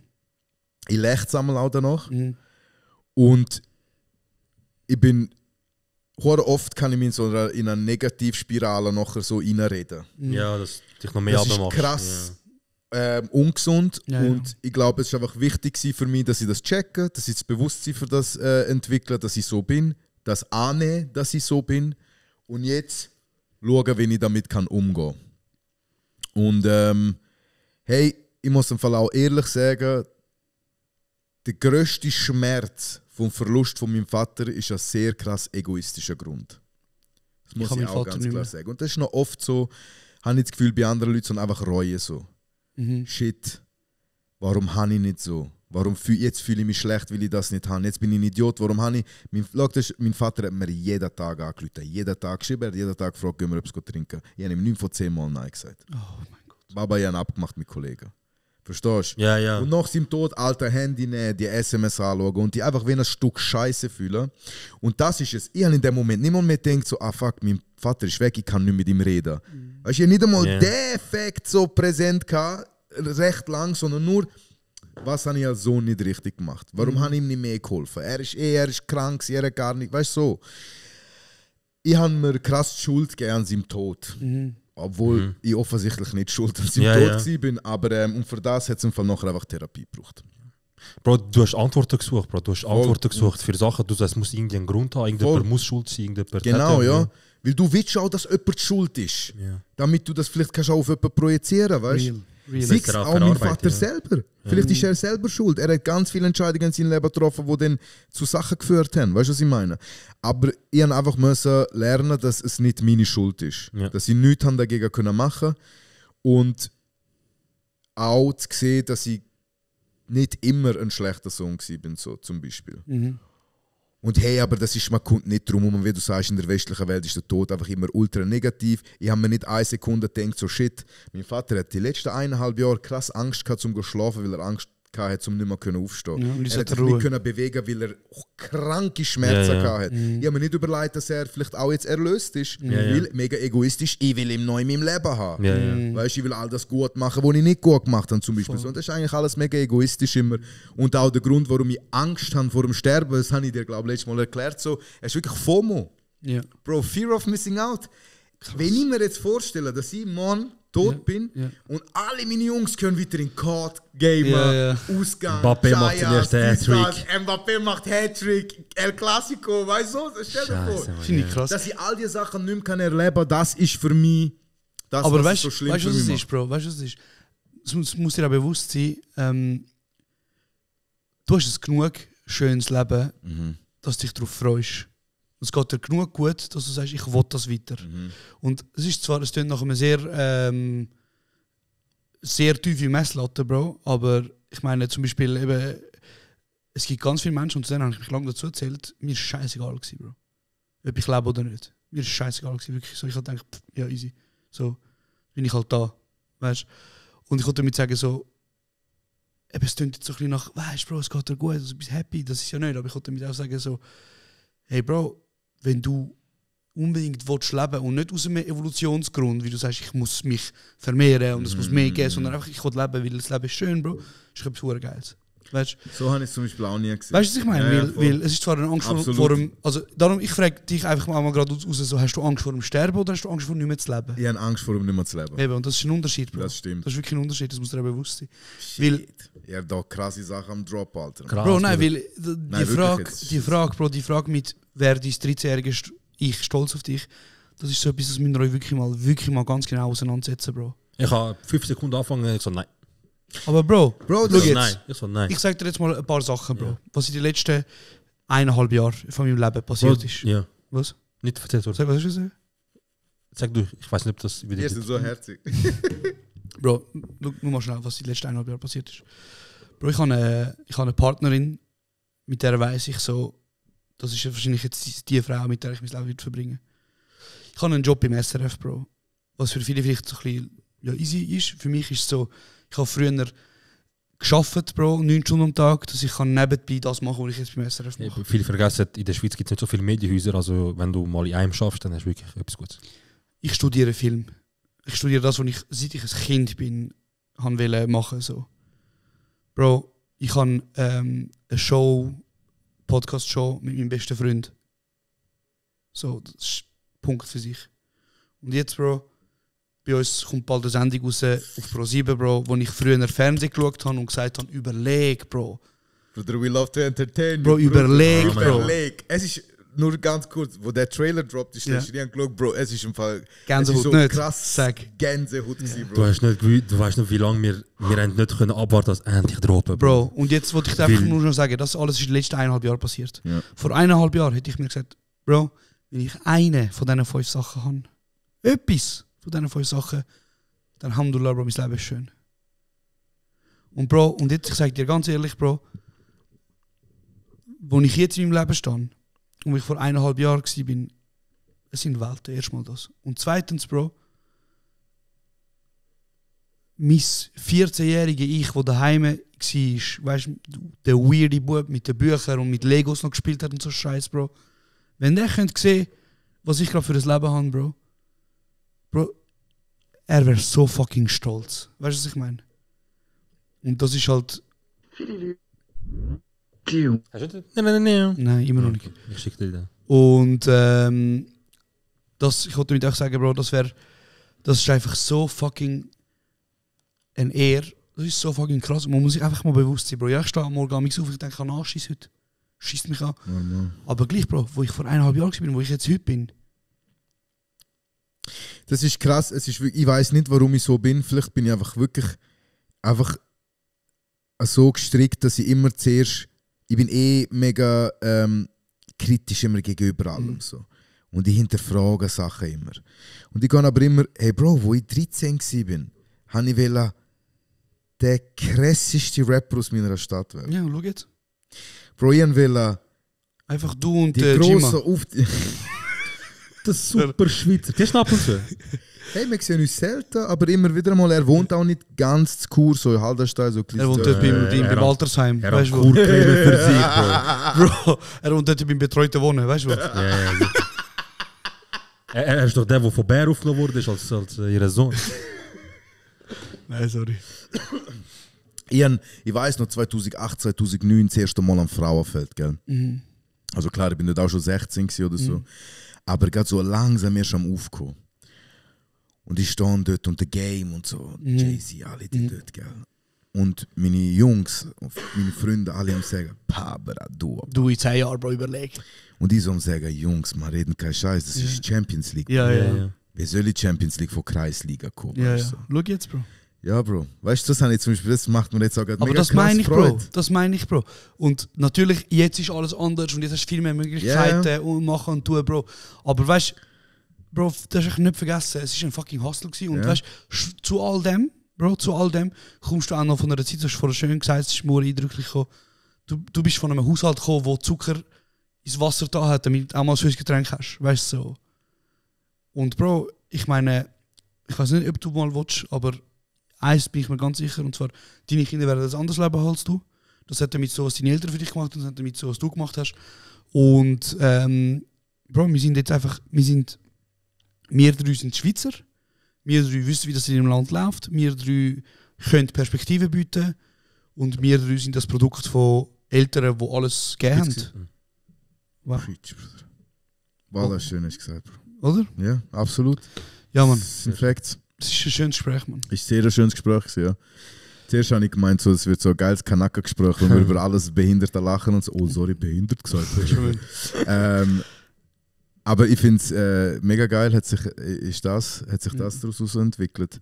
Weil ich muss jetzt auch mal schnell sagen. Jungs, Sicher, sag, Bro. Ich habe dir auch schon mal gesagt, ich weiß noch, Homie von uns, der Joso, ich komme mit seinem Podcast und so, mit seinen Freunden. Mega lustig habe ich das immer gefunden, haben es auch gefühlt und Zeugs und Sachen. Es hat mir aber nochmal so ein bisschen die noch tiefere Ebene gefällt. Jungs, ich schwöre, Mann. Es wirklich, Wallah Billah, ich sage das nicht so, ich lache nur beim Dave Chappelle so krass wie bei euch. Geil, Ich schwöre, das ist jetzt wirklich mein Ernst. Ich lache bei Dave Chappelle seinen Special so krank und bei euch, Bro. Ich küsse dein Herz, Bro, danke dir. Und es ist schön zu sehen, dass einfach, mir ist scheißegal, ob, es geht nicht mal von wo ihr kommt, von was ihr seid, sondern einfach, dass zwei Jungs einfach gefunden haben, wie du sagst, das alles ist, sagen wir jetzt auch mal, vor 1,5 Jahren sind ihr nichts gewesen. Ja. Einfach ganz normale Leute, wie jeder sonst auch ist. Sagen wir es jetzt ganz oberflächlich gesagt. Bro, wer bin ich jetzt? Bruder, ich bin bei euch Gast in eurem Podcast, Bruder. Ja. Ihr seid im Fernsehen, Bruder. Checkst du, was ich meine? Und das habt ihr in wirklich kurzer Zeit erreicht und das sagt mir einfach, es hat wirklich Bedarf gehabt. Bedarf war schon mal, ihr decken absolut ab, Bro. Und ich muss auch noch sagen, die Combo, das habe ich immer gemerkt, er ist eher noch Media trainiert oder so. Er kommt aus dem Ding. Er weiß vielleicht ab und zu mal, wie das extra so sagen, dies und das. Bro, du bist einfach 100% der Crow, Bro. Ja, du Bro. hockst da, dir ist scheißegal. Du redest so, wie du redest, nicht. Ich will dir das nicht unterstellen, gut, Bro, er ist dass du Street, nicht, aber du weißt, was ich meine, ja, oder? Sicher. Und die Combo ist einfach so geil, Bro. Ja, das ist wirklich alle, geil und ich muss eure Pimmels küssen für das. Ihr macht das super krass, Jungs. Machen weiter so. Ich hoffe, es gibt nochmal eine Staffel, Bro. Und nochmal eine. Ich hoffe, Joko und Klaas werden gefickt und ihr übernehmen, Bro, Alter. Hoffentlich. Nein, ich habe jetzt wirklich einfach mal öffentlich Love geben, weil sonst gebe ich euch die ja immer wieder.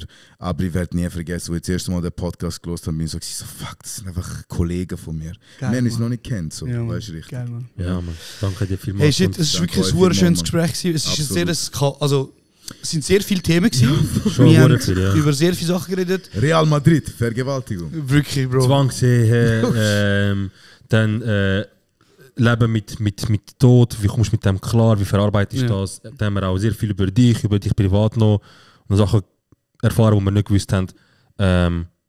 Und ich glaube, ich wäre mega froh, würdest du bald wieder vorbeikommen. Ja, ich wäre auch sehr froh, wenn ich auch wieder mal kommen dürfte. Und wir machen es wie immer, Bro. Die letzten 20 bis 30 Sekunden vom Podcast gehören dir. Du darfst noch irgendjemand grüßen, irgendetwas sagen, was du willst. Wir sind auf Stumm. Let's go. Ich grüße mein Quartier. Zuerst mal R-Doppel-Q, wissen, wie es läuft. Die von dort sind checken. Ich grüße Amanakoi. Machen die das mit mir noch der Loco, gell? Machen die das der Loco mit mir? Ich grüße alle meine Jungs, ich grüße alle meine Freunde, ich grüße meine Mutter, meine Abla, meine 2 kleinen Brüder. Ihr wisst, wer ihr seid. Ich bin stolz auf euch alle. Danke vielmals, sind ihr immer für mich da gewesen. Josh, Zero, ich liebe euch. Danke vielmals für kurz und bündig.